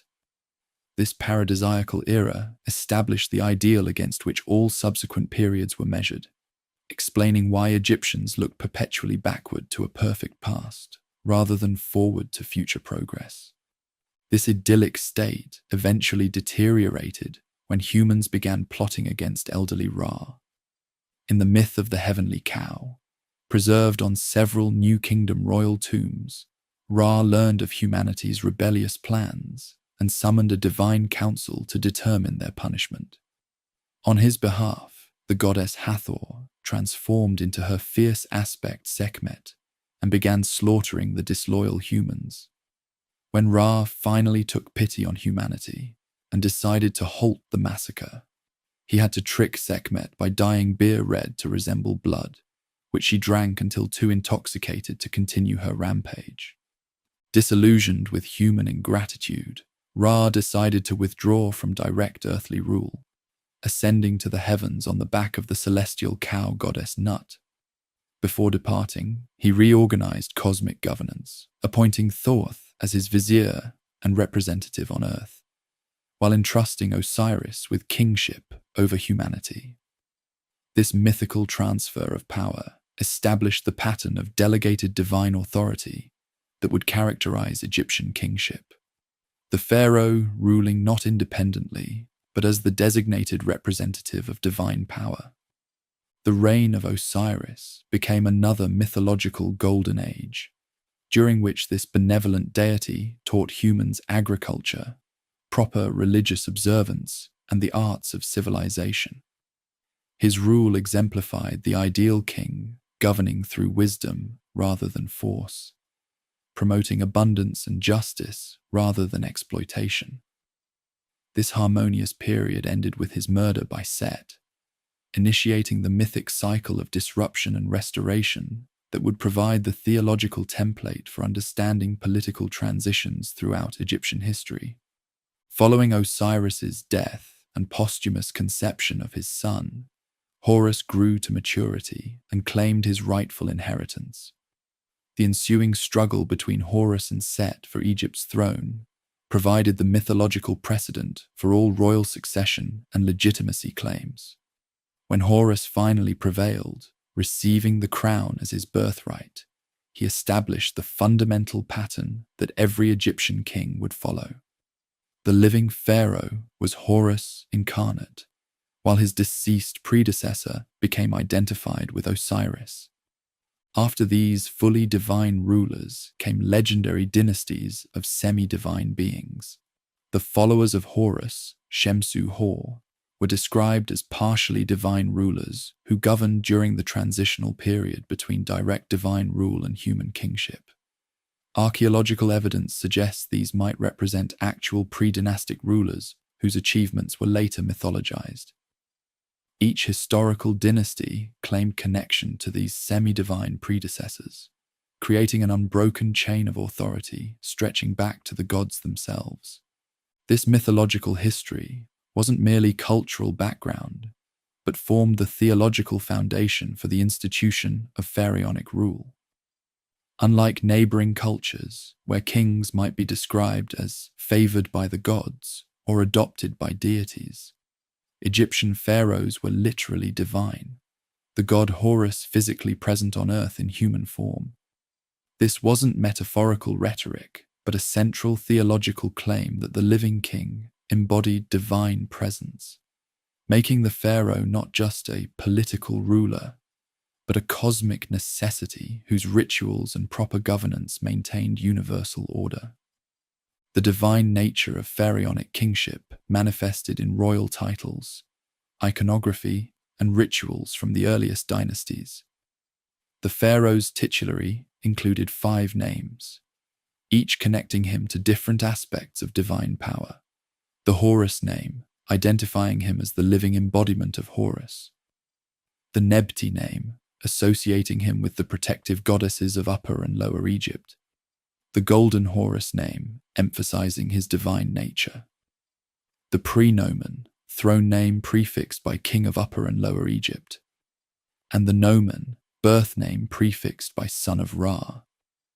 These weren't merely honorifics, but theological statements positioning the king within the divine hierarchy and cosmic order. Royal regalia, similarly, expressed the pharaoh's divine status. The crook and flail, borrowed from Osiris iconography, identified the king with this resurrected god. The uraeus serpent on the royal brow represented the fiery eye of Ra that destroyed enemies. The false beard connected the king to Osiris's appearance. Even the characteristic Egyptian stance, seen in royal statuary, left foot forward, arms rigid, gaze fixed on eternity, expressed superhuman qualities transcending mortal limitations. Upon coronation, the new king underwent rituals that transformed him from private individual to divine incarnation. The most important ceremony, poorly understood due to its secret nature, involved what Egyptologists call the Transfiguration ritual, in which the mortal human became fully identified with Horus. Coronation texts describe the king receiving the crowns of Upper and Lower Egypt directly from the hands of the gods, being suckled by divine mothers and receiving the breath of life from deities who make room for him in their midst. Throughout his reign, the pharaoh performed rituals essential for cosmic maintenance.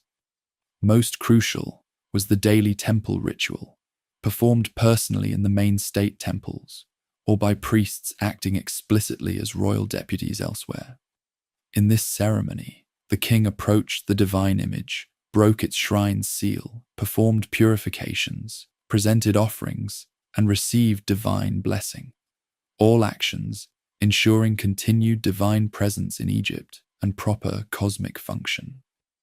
This wasn't mere ceremony, but vital cosmic work upon which creation's stability depended.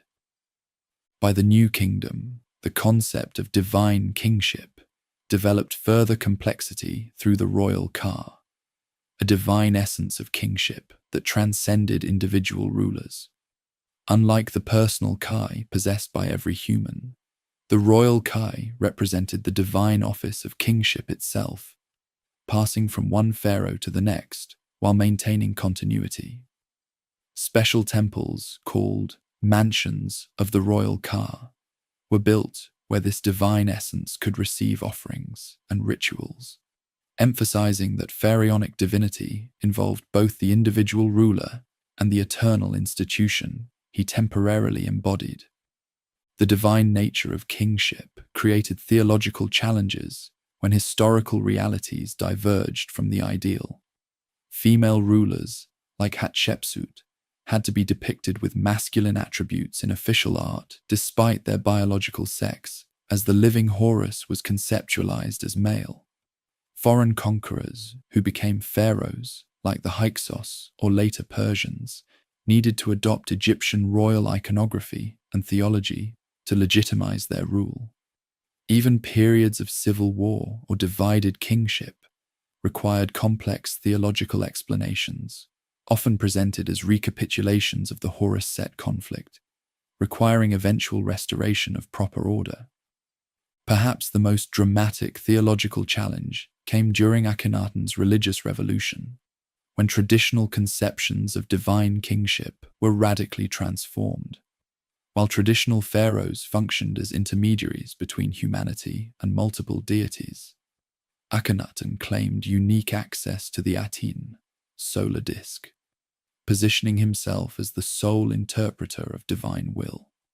His revolutionary theology made the king and his family the only channel through which divine blessing could flow, creating an unprecedented concentration of religious and political power. This theological innovation proved unsustainable, collapsing after his death with a forceful return to traditional concepts of divine kingship. Despite such periods of innovation or disruption, the fundamental concept of pharaonic divinity remained remarkably stable across 3 millennia. Even during the late period, when Egypt faced repeated foreign domination, the theological framework persisted.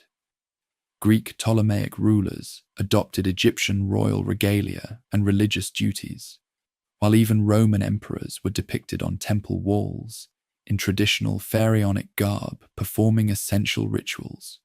The theological necessity of divine kingship for cosmic maintenance made abandoning the concept unthinkable, regardless of political realities.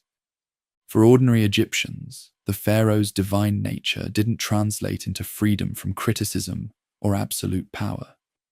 The concept of Ma'at constrained legitimate royal authority within ethical boundaries.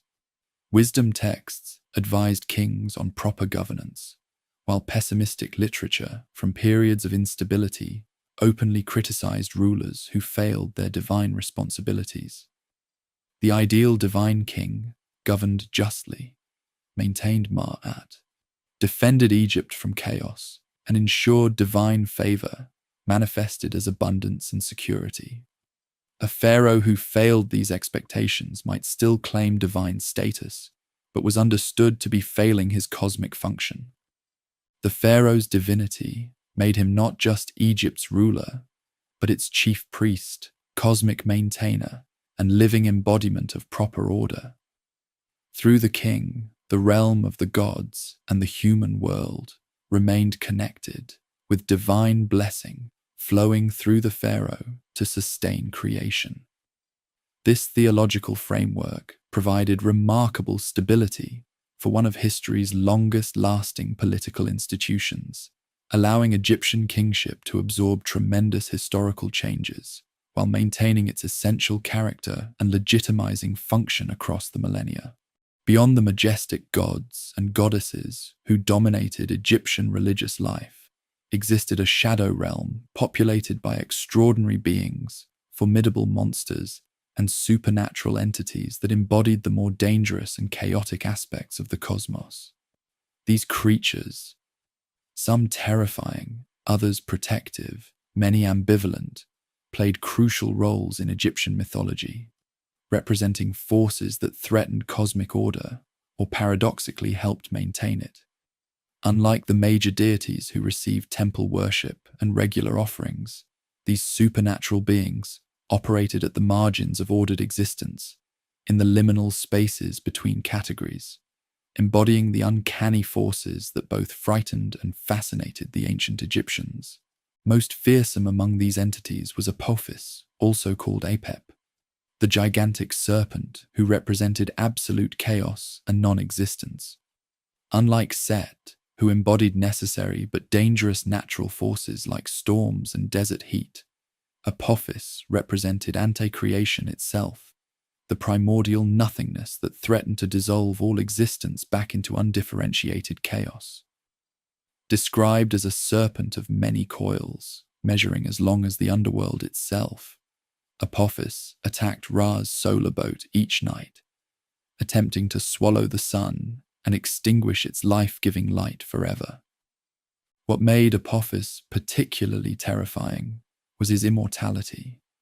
Unlike the gods, who could be killed or dismembered in Egyptian mythology before being restored, Apophis could never be permanently destroyed.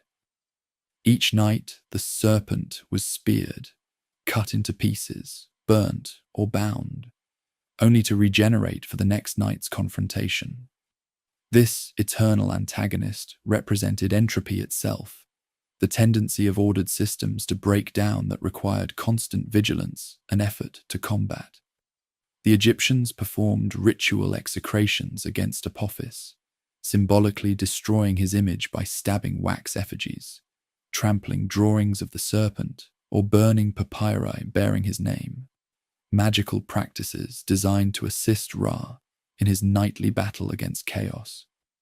While Apophis threatened cosmic existence, Amit, the devourer of hearts, menaced individual immortality. This composite monster, depicted with the head of a crocodile, the front body of a lion, and the back body of a hippopotamus, combined Egypt's most dangerous animals into a single horrifying entity.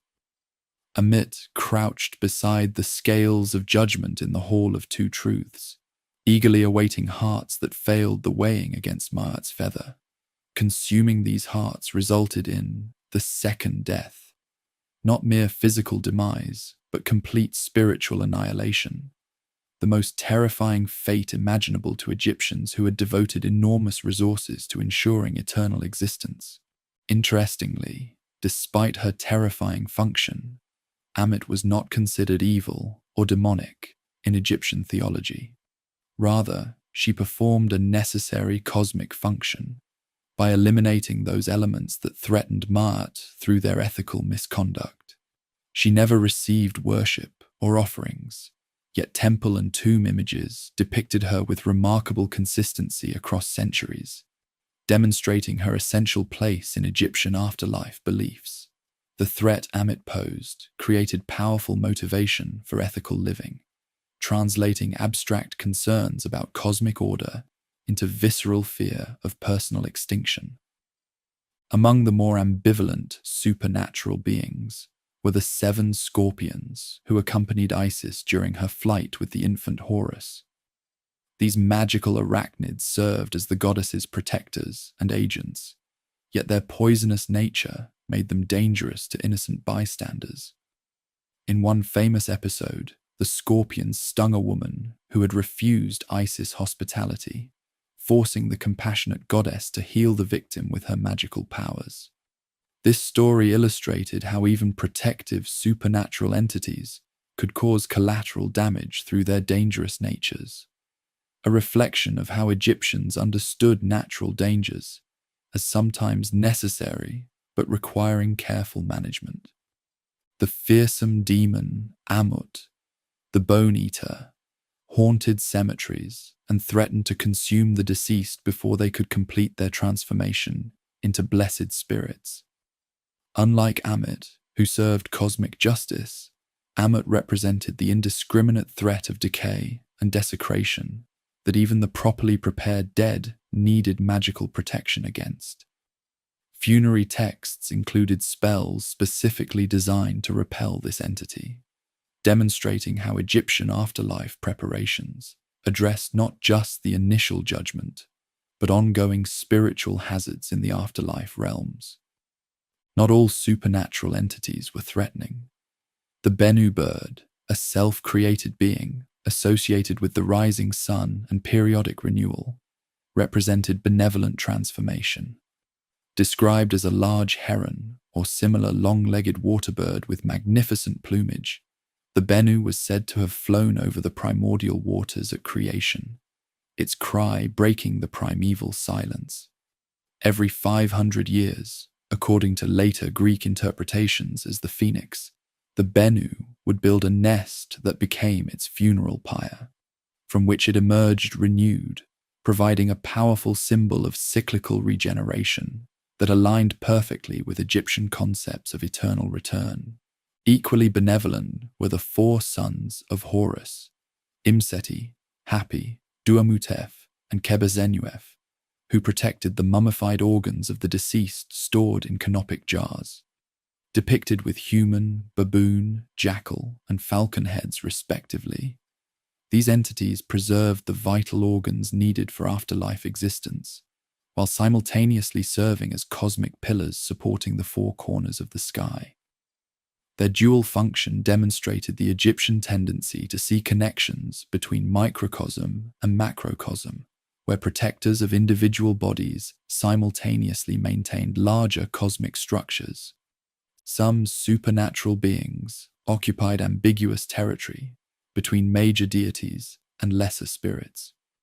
The Ogdoad of Hermopolis, 8 primordial entities representing aspects of pre-creation chaos, were depicted with frog and serpent heads, emphasizing their primitive, preordered nature. These beings predated creation itself, yet participated in generating the ordered universe, demonstrating how even chaotic primeval forces could contribute to cosmic order when properly channeled and contained.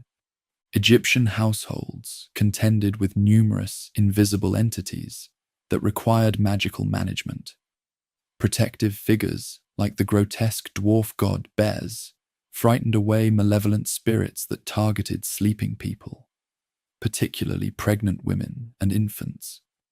With his lion's mane, protruding tongue, and bandy legs, Bess's frightening appearance served apotropaic functions. His ugliness scared away even uglier forces. Ordinary homes contained his image on furniture, cosmetic items, and amulets, making him one of the most frequently encountered supernatural beings in daily Egyptian life. More threatening were the wandering dead called Mut, who had failed to achieve proper afterlife status.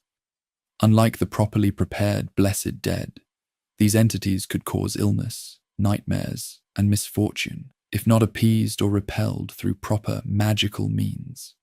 Letters to the dead, found by archaeologists, reveal how Egyptians negotiated with potentially troublesome deceased relatives, offering sustenance and remembrance in exchange for protection rather than haunting, demonstrating sophisticated psychological approaches to managing supernatural threats.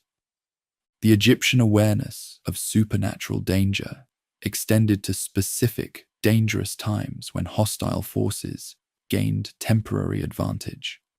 Particular calendar days marked as inauspicious required special precautions and limited activities.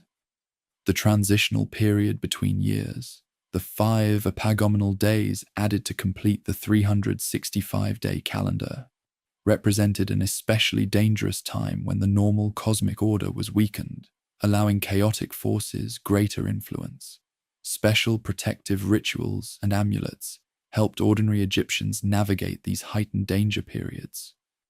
While contemporary popular culture often mischaracterizes ancient Egyptian religion as dominated by animal worship or simplistic deities, careful examination reveals a sophisticated cosmology that recognized both ordered divine powers and more ambiguous, dangerous supernatural forces. The Egyptians developed nuanced approaches to managing these entities, not merely fearing monsters, but integrating them into a comprehensive worldview where even threatening beings served necessary cosmic functions. Through ritual, magic, and ethical living, Egyptians navigated a world populated by forces beyond human control, creating a spiritual technology for maintaining order amid the ever-present threat of chaos. This complex supernatural ecology reflected the actual ecological conditions of ancient Egypt, where the narrow band of fertile land along the Nile existed in constant tension with the surrounding desert. Just as Egyptians maintained agricultural order through ceaseless irrigation and careful management of natural forces, they maintained cosmic order through proper ritual engagement with supernatural powers, both benevolent and dangerous. The monsters and extraordinary beings of Egyptian mythology weren't primitive imaginings, but sophisticated symbolic expressions of the precarious balance between order and chaos that defined Egyptian existence. In the fluid cosmology of ancient Egypt, boundaries between categories were permeable, identities were mutable, and reality itself could be manipulated through proper knowledge and ritual action. Transformation, called keeper in Egyptian, the same word that formed the name of the scarab-headed creator deity Khepri, stood as a fundamental principle of existence, observable in natural cycles like the sun's daily rebirth, the Nile's annual flood, and the transformation of tadpoles into frogs. This capacity for radical change in form or state extended from the gods themselves to humans who possess sufficient magical knowledge, creating a mythological framework in which metamorphosis represented not fantasy, but an essential cosmic principle. The gods themselves provided the primary models of transformation. Ra changed form throughout his daily journey, appearing as Khepri in the morning, Ra at midday, and Etum in the evening, before transforming through various regenerative forms during his nocturnal underworld passage. The goddess Hathor could manifest as the nurturing celestial cow, or transform into the bloodthirsty lioness Sekhmet when circumstances required ferocity. Nut, the sky goddess, appeared variously as a woman arched over the earth, a celestial cow carrying the sun between her horns, or a sow devouring her piglets, the stars, each morning, only to rebirth them each evening. These divine transformations weren't understood as mere symbolic representations, but as actual metamorphoses that the gods underwent. In the contendings of Horus and Set, these deities engaged in a shape-shifting duel, with Horus becoming a hippopotamus and Set responding with appropriate counter-transformations. When Isis sought to learn Ra's secret name, she transformed a drop of the aging sun, God's drool, into a venomous serpent that bit him, forcing him to reveal his true name to receive healing.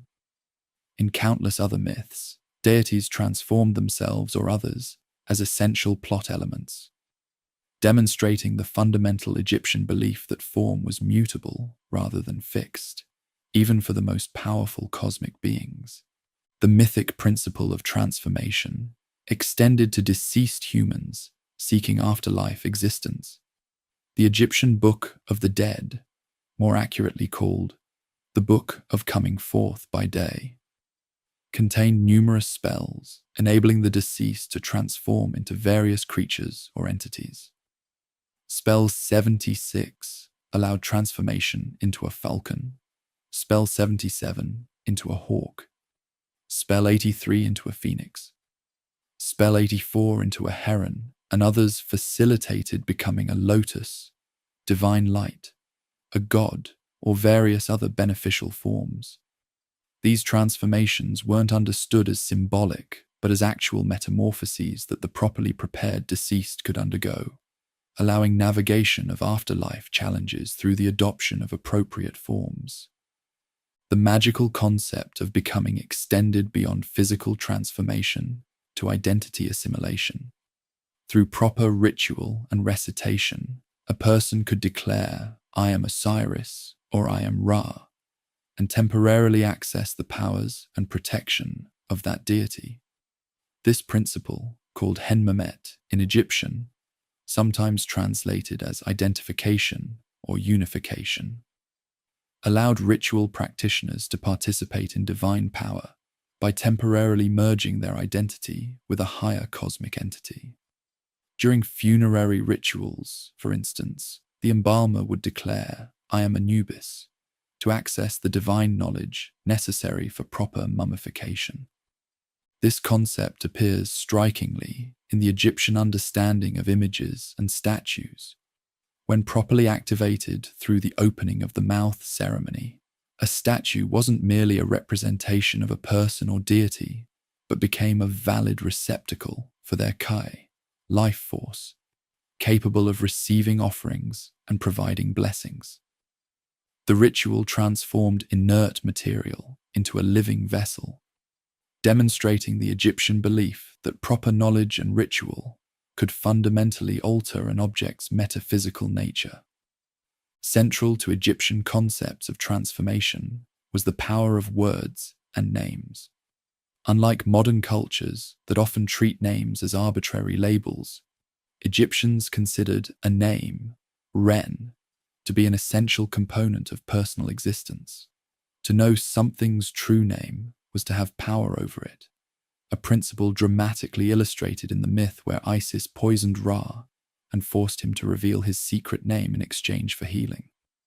By learning this name, Isis gained a portion of Ra's power, demonstrating why many deities kept their true names hidden. This concept extended to humans, explaining the Egyptian practice of having multiple names, including a good name for public use and a true name known only to close family members. The creative power of speech reached its fullest expression in the Memphite theology, where the creator god Ptah brought the universe into existence through the combined power of his heart, mind, and tongue, speech. This concept of creative utterance, Heka, often translated as magic, wasn't peripheral to Egyptian religion, but central to their understanding of how reality operated. Words properly spoken with correct knowledge and ritual purity could affect physical reality, heal illnesses, repel dangers, transform substances, or communicate with supernatural realms. This wasn't supernatural in the modern sense, but represented the proper application of natural cosmic laws as Egyptians understood them. Heka permeated every aspect of Egyptian civilization. Medical practices combined physical remedies with spoken incantations that identified the patient with a god, typically Horus, who had suffered similar afflictions and been healed.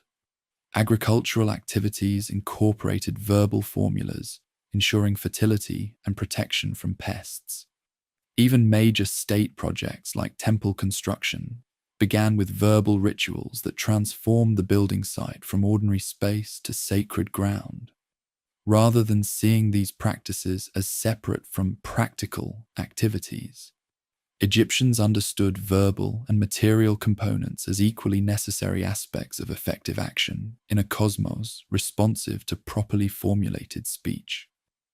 Egyptian magic operated through several key principles that revealed their sophisticated understanding of symbolic action.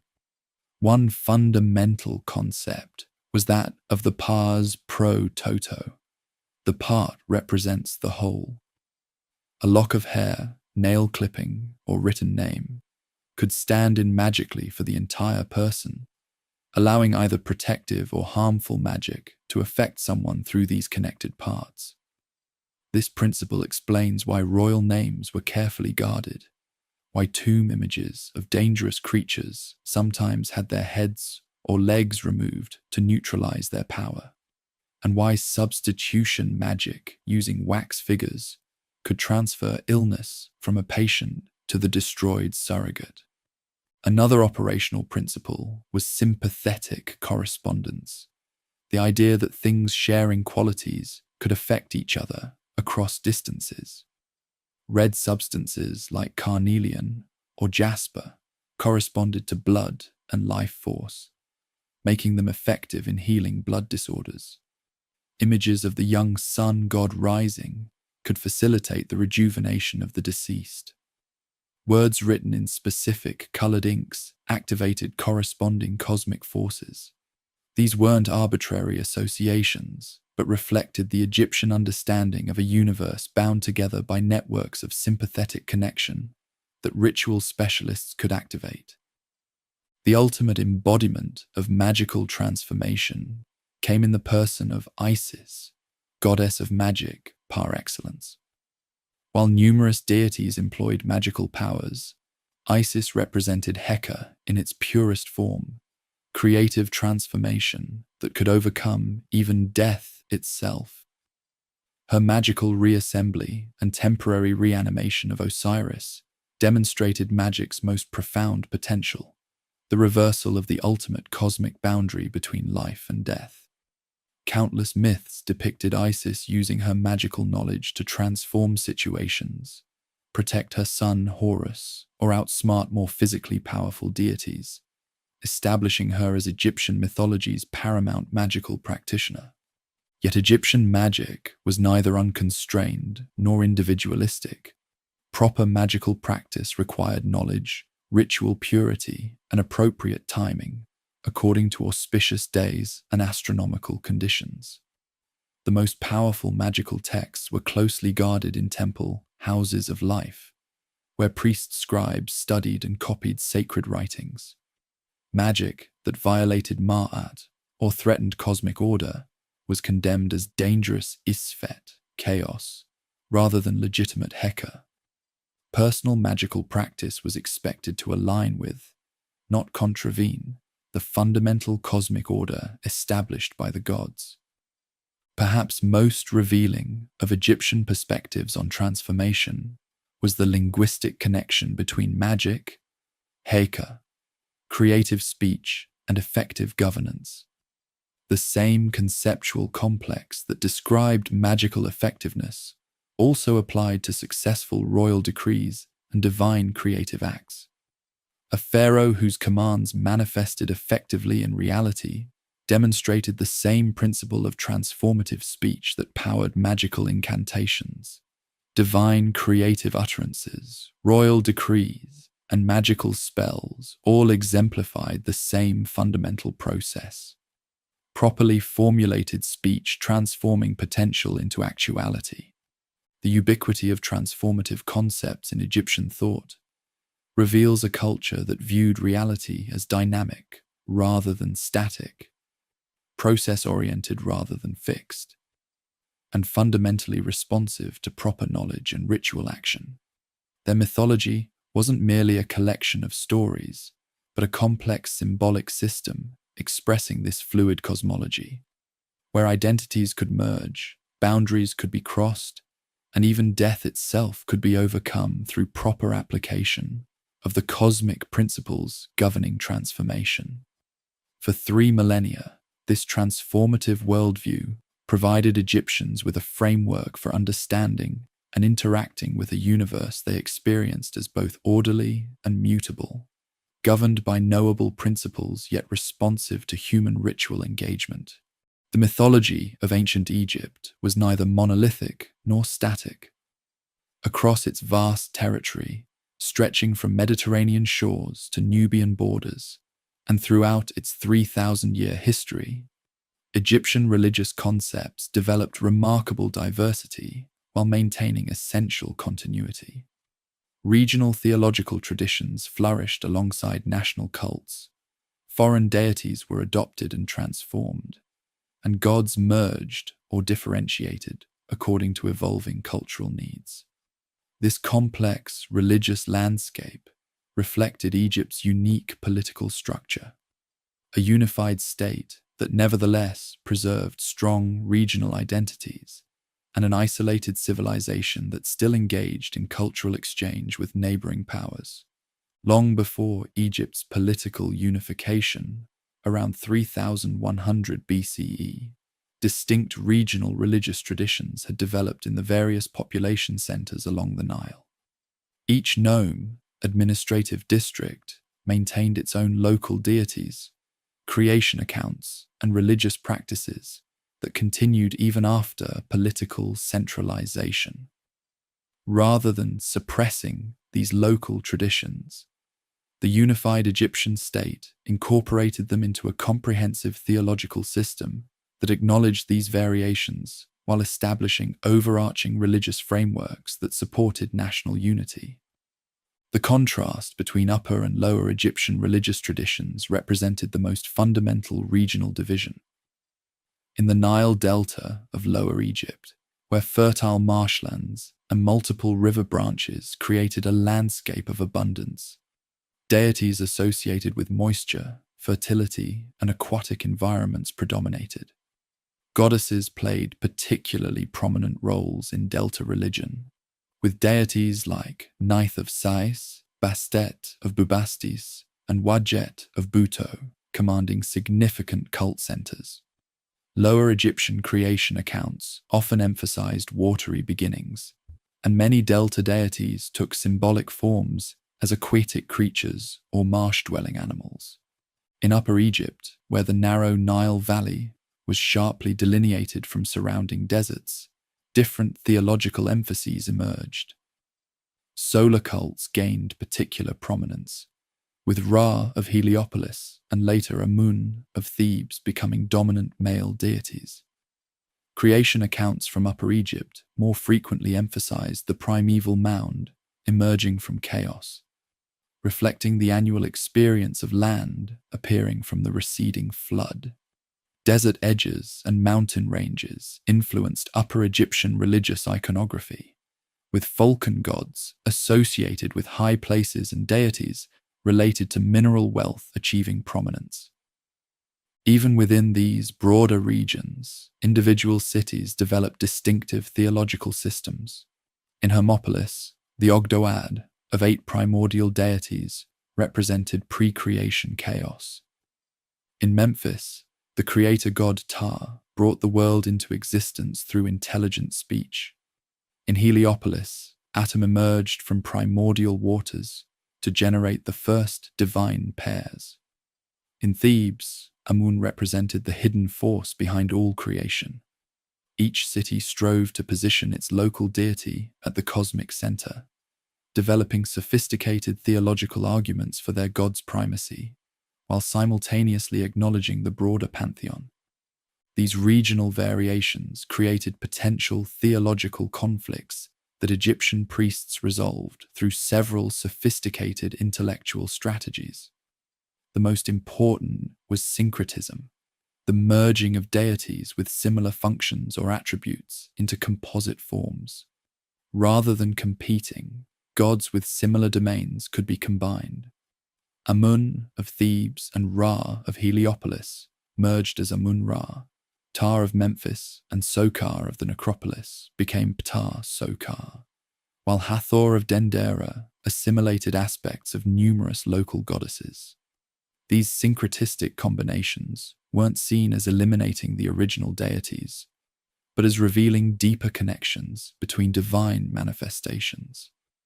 Another resolution strategy involved familial incorporation, where local gods were described as children, spouses, or aspects of nationally recognized deities. A locally important goddess might be identified as a daughter of Ra or a manifestation of Isis, connecting the regional cult to national mythology while preserving its distinctive character. Similarly, local divine triads often paralleled the national pattern of father-mother-child, like Osiris, Isis, Horus, creating structural parallels between regional and national religious systems.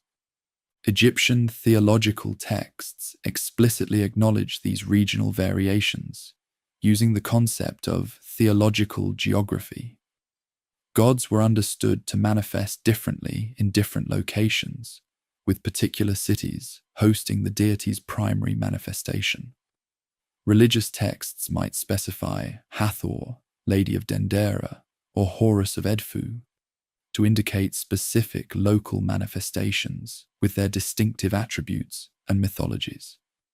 This sophisticated approach allowed Egyptians to maintain both the unity of divine personalities across regions and the special relationship between deities and their cult centers.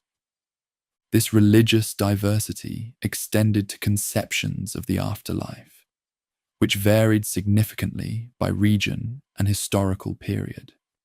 In Old Kingdom pyramid texts, the royal afterlife centered on ascension to the northern circumpolar stars that never set below the horizon. In Middle Kingdom coffin texts, underworld journeys through the Duat gained prominence.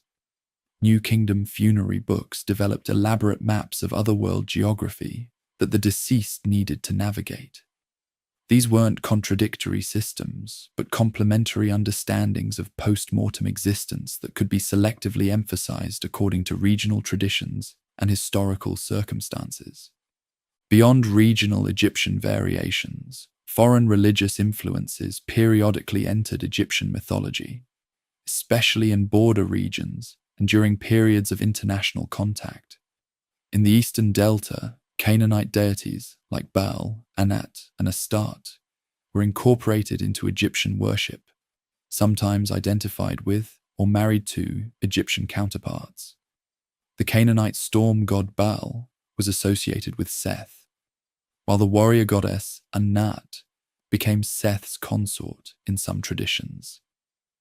These foreign deities weren't simply imported wholesale, but transformed through Egyptianization, given Egyptian iconography, integrated into existing mythological frameworks, and adapted to Egyptian ritual patterns. During the New Kingdom, when Egypt controlled territories stretching into the Near East, foreign gods received official recognition while being subordinated to Egyptian cosmic hierarchy. The pharaoh Amenhotep III built a temple to the Canaanite goddess Astarte in Memphis, but depicted her as serving the Egyptian gods. The Nubian god Dadan was incorporated into Egyptian religion, but reinterpreted as an aspect of Horus. This pattern of adoption and adaptation allowed Egyptian religion to absorb foreign elements while maintaining its distinctive character and claims to cosmic primacy. Periods of foreign rule over Egypt produced particularly interesting religious developments. When the Hyksos, a Semitic people, controlled northern Egypt during the Second Intermediate Period, they adopted Egyptian religious forms while elevating their storm god, associated with Seth, to prominence. Later, Persian rulers presented themselves as traditional pharaohs, fulfilling Egyptian cosmic roles, despite maintaining their Zoroastrian beliefs. Most sophisticated were the Ptolemaic Greeks, who created hybrid deities like Serapis, combining Osiris and Apis with Greek Hades and Zeus to bridge Greek and Egyptian religious traditions. Throughout Egyptian history, these religious variations generated periodic attempts at theological systematization. The priests of Heliopolis organized diverse creator gods into generational sequences, positioning local deities within the framework of the Great Ennead. Theban priests later elevated Amun to transcendent status, while acknowledging other gods as his manifestations. During the New Kingdom, solar theology attempted to unify diverse traditions by describing all gods as aspects of the sun god. These theological projects never eliminated diversity, but created intellectual frameworks that could accommodate regional variations within coherent cosmic systems. The most radical attempt at religious unification came during Akhenaten's reign, circa 1353 to 1336 BCE, when this revolutionary pharaoh suppressed traditional cults in favor of exclusive worship of the Aten, the visible solar disk. Rejecting the rich mythological tradition and diverse pantheon, Akhenaten attempted to establish a radically simplified religion centered on the royal family's relationship with the sun. This experiment failed quickly after his death, with traditional cults rapidly restored, demonstrating how deeply embedded religious diversity was in Egyptian culture and how resistant it proved to imposed uniformity. What makes Egyptian religious diversity particularly remarkable is how it maintained fundamental theological continuity despite these variations. Across regions and historical periods, certain core concepts persisted. The cosmos emerging from chaos through divine agency, Ma'at as the principle of cosmic order, the cyclical nature of existence, and the possibility of post-mortem transformation into divine status. Regional traditions elaborated these concepts differently, but operated within a shared religious framework that supported both local expression and national cohesion. Egyptian religion thus achieved a remarkable balance between unity and diversity, establishing sufficient common ground for social cohesion while allowing for regional expression and historical evolution. Its capacity to incorporate foreign elements while maintaining distinctive Egyptian character enabled cultural longevity across changing historical circumstances.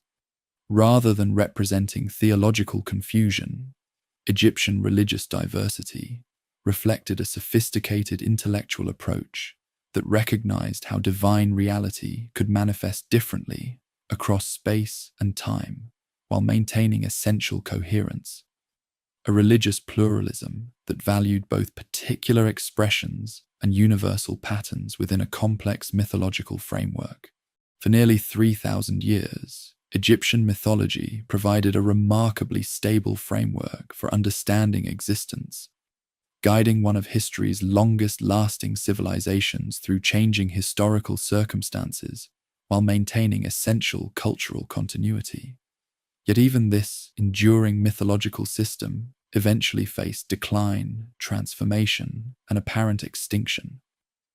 The story of how Egyptian mythology faded, yet paradoxically survived through cultural transmission and modern rediscovery, provides the final chapter in this epic mythological tradition, a tradition that continues to influence contemporary imagination, despite the millennia separating us from its original practitioners. The decline of Egyptian mythology occurred gradually over centuries, rather than through sudden collapse. During the late period, when Egypt faced repeated foreign invasions and political instability, traditional religion intensified rather than weakened. Archaic forms were revived, ancient texts recopied, and temple construction continued with renewed emphasis on historical authenticity. This archaizing trend represented a cultural response to external threats. By emphasizing their distinctive religious traditions, Egyptians maintained cultural identity even when political independence faltered. The Ptolemaic period following Alexander's conquest introduced new complexities.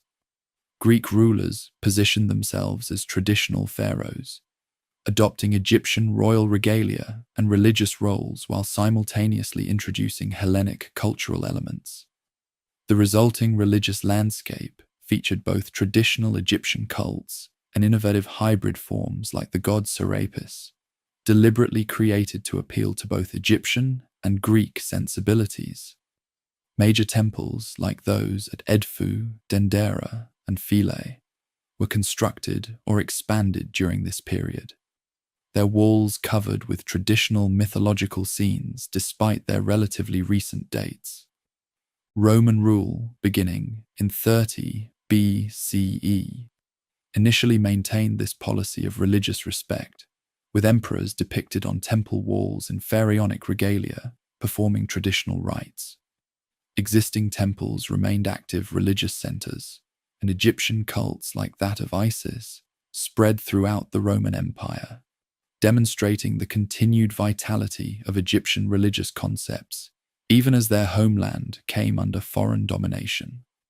Egyptian priests maintained their traditional knowledge, hieroglyphic writing continued in religious contexts, and core mythological concepts remained intact despite increasing external pressures.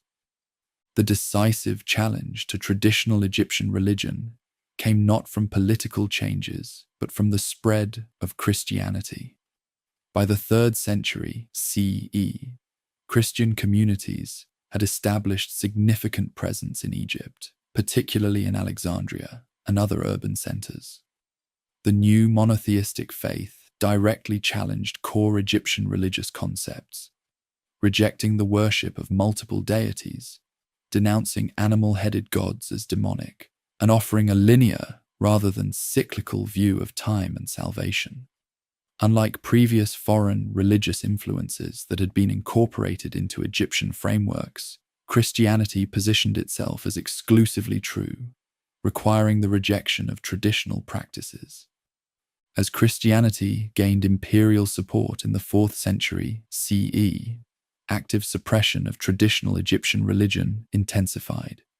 In 391 CE, Emperor Theodosius I issued an edict prohibiting pagan worship throughout the Roman Empire.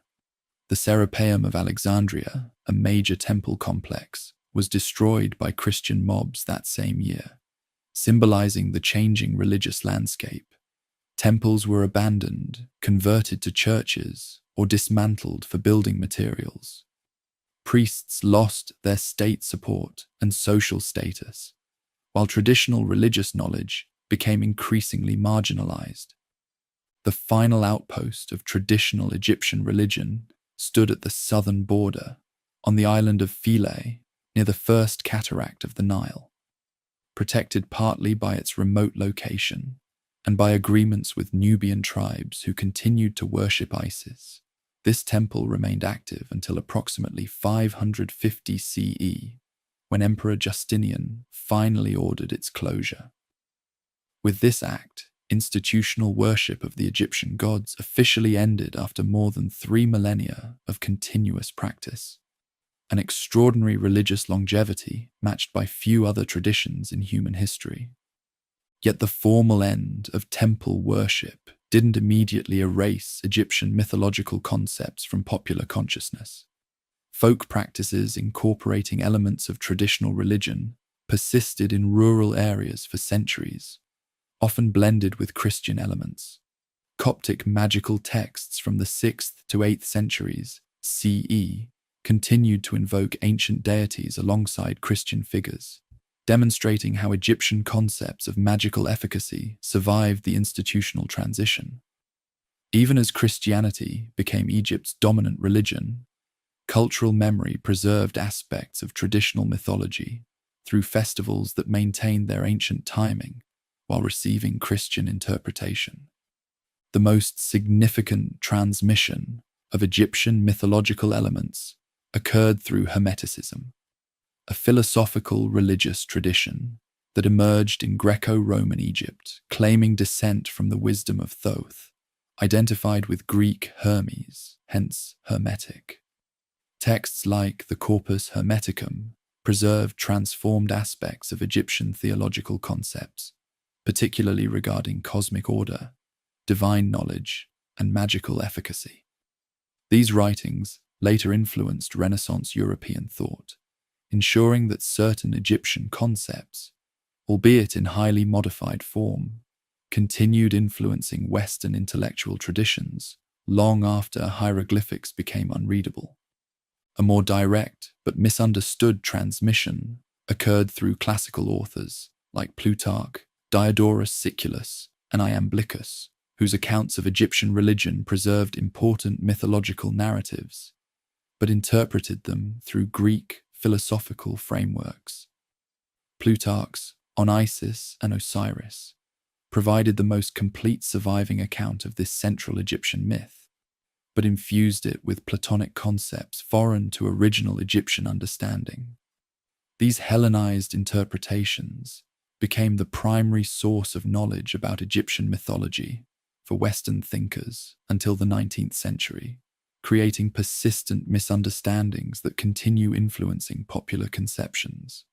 The decisive break in Egyptian mythological transmission came with the loss of hieroglyphic literacy.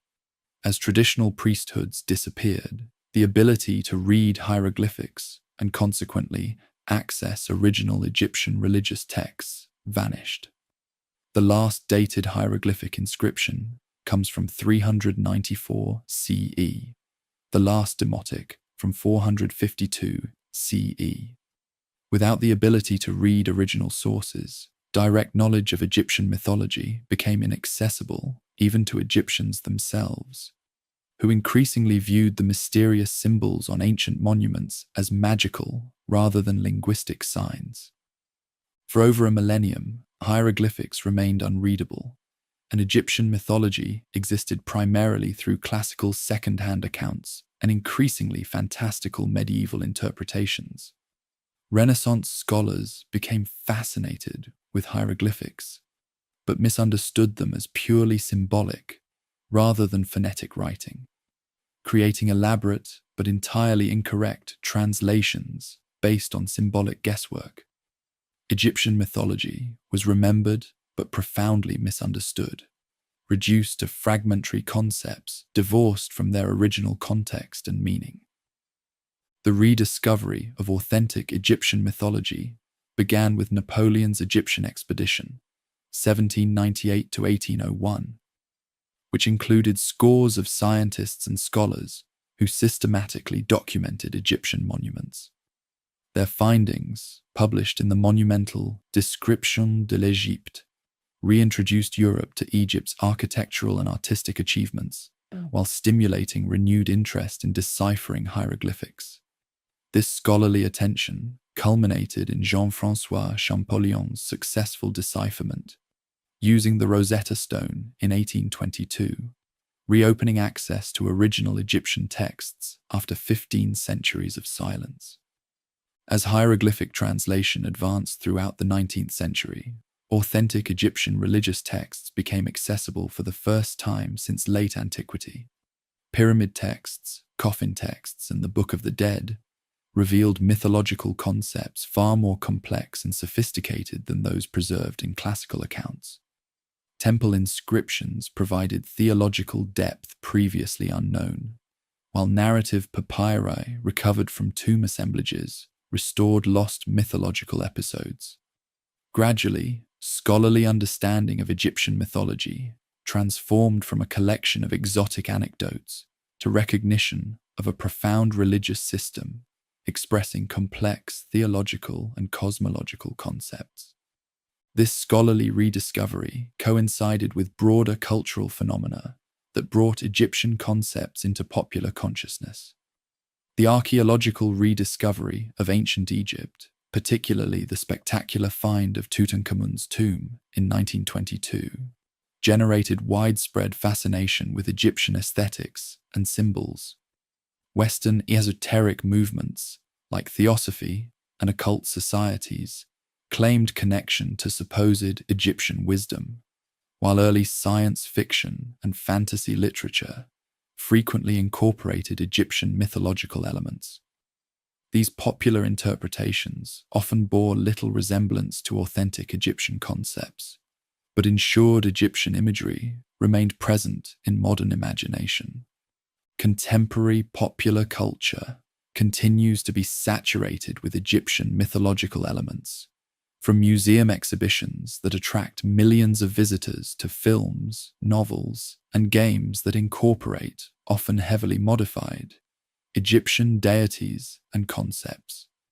These modern interpretations typically simplify and distort original Egyptian understanding, yet they keep core mythological narratives circulating within contemporary consciousness.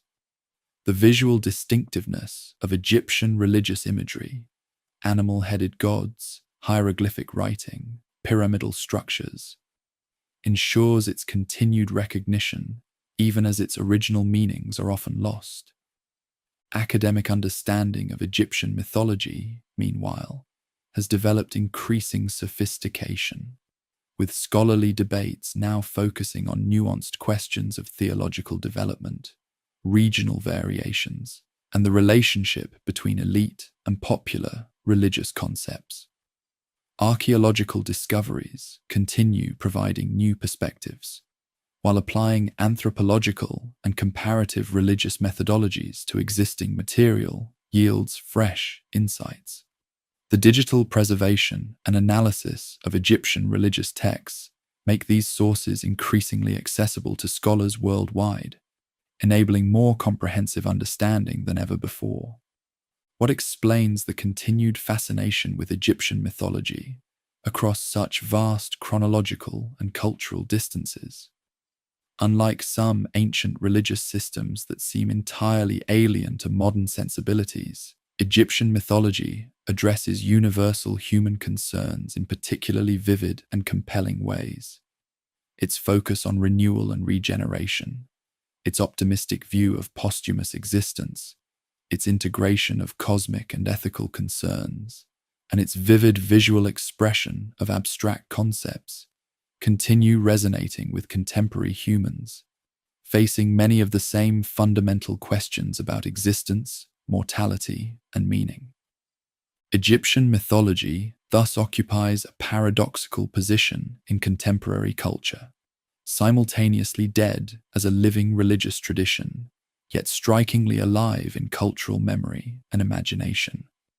The gods no longer receive offerings in dedicated temples. Hierophantic priesthoods no longer perform daily rituals, and no community structures its calendar around traditional Egyptian festivals. Yet elements of this mythology permeate contemporary consciousness through museum displays, popular media, and scholarly discourse, ensuring that deities once worshipped along the Nile continue existing in human awareness millennia after their original devotees passed into history. This cultural afterlife seems oddly appropriate for a mythological system so focused on posthumous existence and cyclical renewal. like the scarab beetle pushing the solar disk across the sky. Egyptian mythology has undergone its own form of rebirth, transformed from living religious tradition to cultural memory, from inaccessible mystery to object of scholarly study, from forgotten wisdom to source of artistic inspiration. In this continued presence, despite institutional extinction, Egyptian mythology demonstrates its own version of the eternal return it so powerfully expressed, a testament to the enduring human capacity to preserve, transform, and revitalize meaningful symbolic systems across the boundaries of time and cultural change. Our journey through Egyptian mythology has traversed a vast landscape of divine beings, cosmic dramas, profound concepts, and enduring cultural achievements. From the primordial waters of Nun to the judgment hall of Osiris, from Ra's solar bark to the fertile banks of the Nile, we have explored a mythological system of remarkable depth and subtlety that sustained one of history's longest-lasting civilizations through more than 3,000 years of cultural evolution. As we conclude this exploration, certain fundamental patterns emerge that reveal why this ancient symbolic system continues to fascinate us across millennia of historical distance. Perhaps most distinctive about Egyptian mythology was its profound optimism regarding existence itself. Unlike mythological systems that viewed creation as flawed or life as suffering, Egyptian thought celebrated the fundamental goodness of the ordered cosmos. Creation represented triumph over chaos rather than fall from perfection. Physical embodiment wasn't spiritual imprisonment, but the natural condition of existence. Even death itself wasn't final, but a transformative passage toward continued life in new form. This life-affirming quality permeated Egyptian culture from monumental architecture to daily practices, creating a civilization that invested enormous resources in celebrating and perpetuating existence beyond natural boundaries. This optimism operated within a characteristically Egyptian framework, emphasizing balance and complementarity rather than absolute opposition. Where other traditions might position good and evil as irreconcilable opposites, Egyptian thought recognized the necessary tension between order and chaos, seeing both as essential cosmic principles requiring proper relationship rather than total victory of one over the other. The sun required darkness to regenerate. The fertile land needed the desert beyond its borders, and even seeming opposites like life and death revealed themselves as complementary phases in larger cycles of existence. This nuanced perspective created a theological sophistication capable of addressing existence's complexity without reducing it to simplistic moral binaries. Egyptian mythology demonstrated remarkable capacity for both continuity and adaptation across changing historical circumstances. Core concepts established in pre-dynastic times remained recognizable into the Roman period, while specific expressions evolved to address new cultural contexts. This delicate balance between conservation and innovation allowed Egyptian civilization to maintain cultural coherence across enormous time spans while adapting to changing political, social, and intellectual conditions. The mythology was neither rigidly fixed nor chaotically reinvented, but organically developed within established frameworks, demonstrating how symbolic systems can evolve while maintaining essential identity. The Egyptian mythological world was characterized by multiplicity within unity, diverse perspectives and expressions operating within overarching cosmic patterns. Regional variations, theological schools, and historical developments created numerous interpretations of divine realities. Yet these weren't experienced as contradictory, but as complementary perspectives on truths too profound for singular expression. This intellectual approach created space for both popular devotion and sophisticated theological reflection within the same religious framework, allowing Egyptian mythology to simultaneously address cosmological questions and practical concerns across diverse social contexts. For all its apparent exoticism to modernize, Egyptian mythology addressed fundamentally human questions that remain relevant across cultural and temporal boundaries. How did the ordered world emerge from chaos? What cosmic patterns govern existence? How should humans relate to divine powers? What happens after death? How can we reconcile order and disruption, cycle and change, individual action and cosmic patterns? These essential questions receive distinctive Egyptian answers, expressed through culturally specific imagery. Yet the underlying concerns remain recognizable to contemporary humans, still grappling with mortality, meaning, and our place within larger patterns of existence. The visual distinctiveness of Egyptian mythological expression, animal-headed deities, hieroglyphic writing, monumental architecture, has ensured its continued recognition in cultural memory despite the extinction of its original religious practice. This powerful visual language communicated complex theological concepts through immediately recognizable symbolic forms, creating a mythological system particularly well-suited for transmission through artistic representation.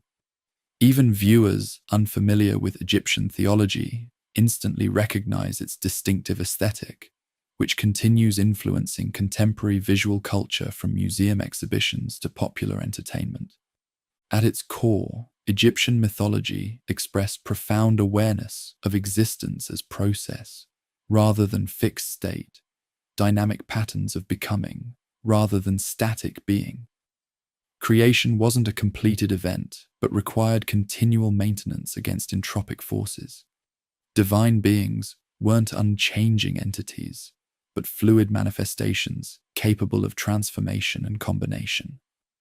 Humans weren't finished creations, but beings in process toward posthumous divine status. This process orientation created a mythological system exceptionally attuned to natural patterns of growth, decline, and renewal observable in the Egyptian environment. From the Nile's annual cycle to celestial movements to human development, the enduring appeal of Egyptian mythology stems partly from its remarkable balance between accessibility and mystery. Its vivid imagery and dramatic narratives provide immediate points of entry for even casual engagement, while its theological sophistication rewards deeper exploration with increasingly profound insights. The visual impact of a falcon-headed god or golden-winged goddess captures immediate attention. Yet behind these striking images lie complex cosmological concepts that have engaged scholarly analysis for centuries. This layered approachability allows Egyptian mythology to simultaneously function as popular cultural reference and subject of serious philosophical investigation. Perhaps most significantly, Egyptian mythology created a comprehensive framework integrating cosmic, social, and personal dimensions of existence into a coherent whole. The same concepts that explained universal patterns also guided social institutions and personal conduct, creating seamless connection between cosmic order and individual experience. The king, maintaining Ma'at through proper governance, paralleled the sun, God maintaining cosmic order through his daily journey, which in turn paralleled individuals maintaining proper relationships through ethical conduct. This integration of macro and micro scales created a mythological system where personal actions carried cosmic significance, while universal patterns provided models for human behavior. After thousands of years and dramatic cultural transformations, we can no longer access Egyptian mythology as its original practitioners experienced it. The living tradition has been severed by time, linguistic shifts, religious changes, and cultural discontinuity. Yet something essential remains accessible through careful study of surviving texts and monuments, offering glimpses of a remarkably sophisticated approach to existence that developed along the Nile over millennia of intellectual evolution. This mythological system wasn't primitive superstition, but a complex symbolic framework for understanding and engaging with reality that continues offering insights despite its historical distance. As modern humans navigate our own existential challenges, environmental crisis, technological transformation, social fragmentation, and spiritual uncertainty, the Egyptian mythological perspective offers valuable alternative patterns of thought. Its emphasis on cyclical renewal rather than linear progress, its recognition of necessary complementarity between apparent opposites, its integration of material and spiritual dimensions of existence, and its profound appreciation for continuity amid change provide conceptual resources for reimagining our relationship with time, nature, and cosmic patterns. While we cannot simply adopt ancient Egyptian perspectives in modern contexts, we can learn from their distinctive approach to perennial human questions.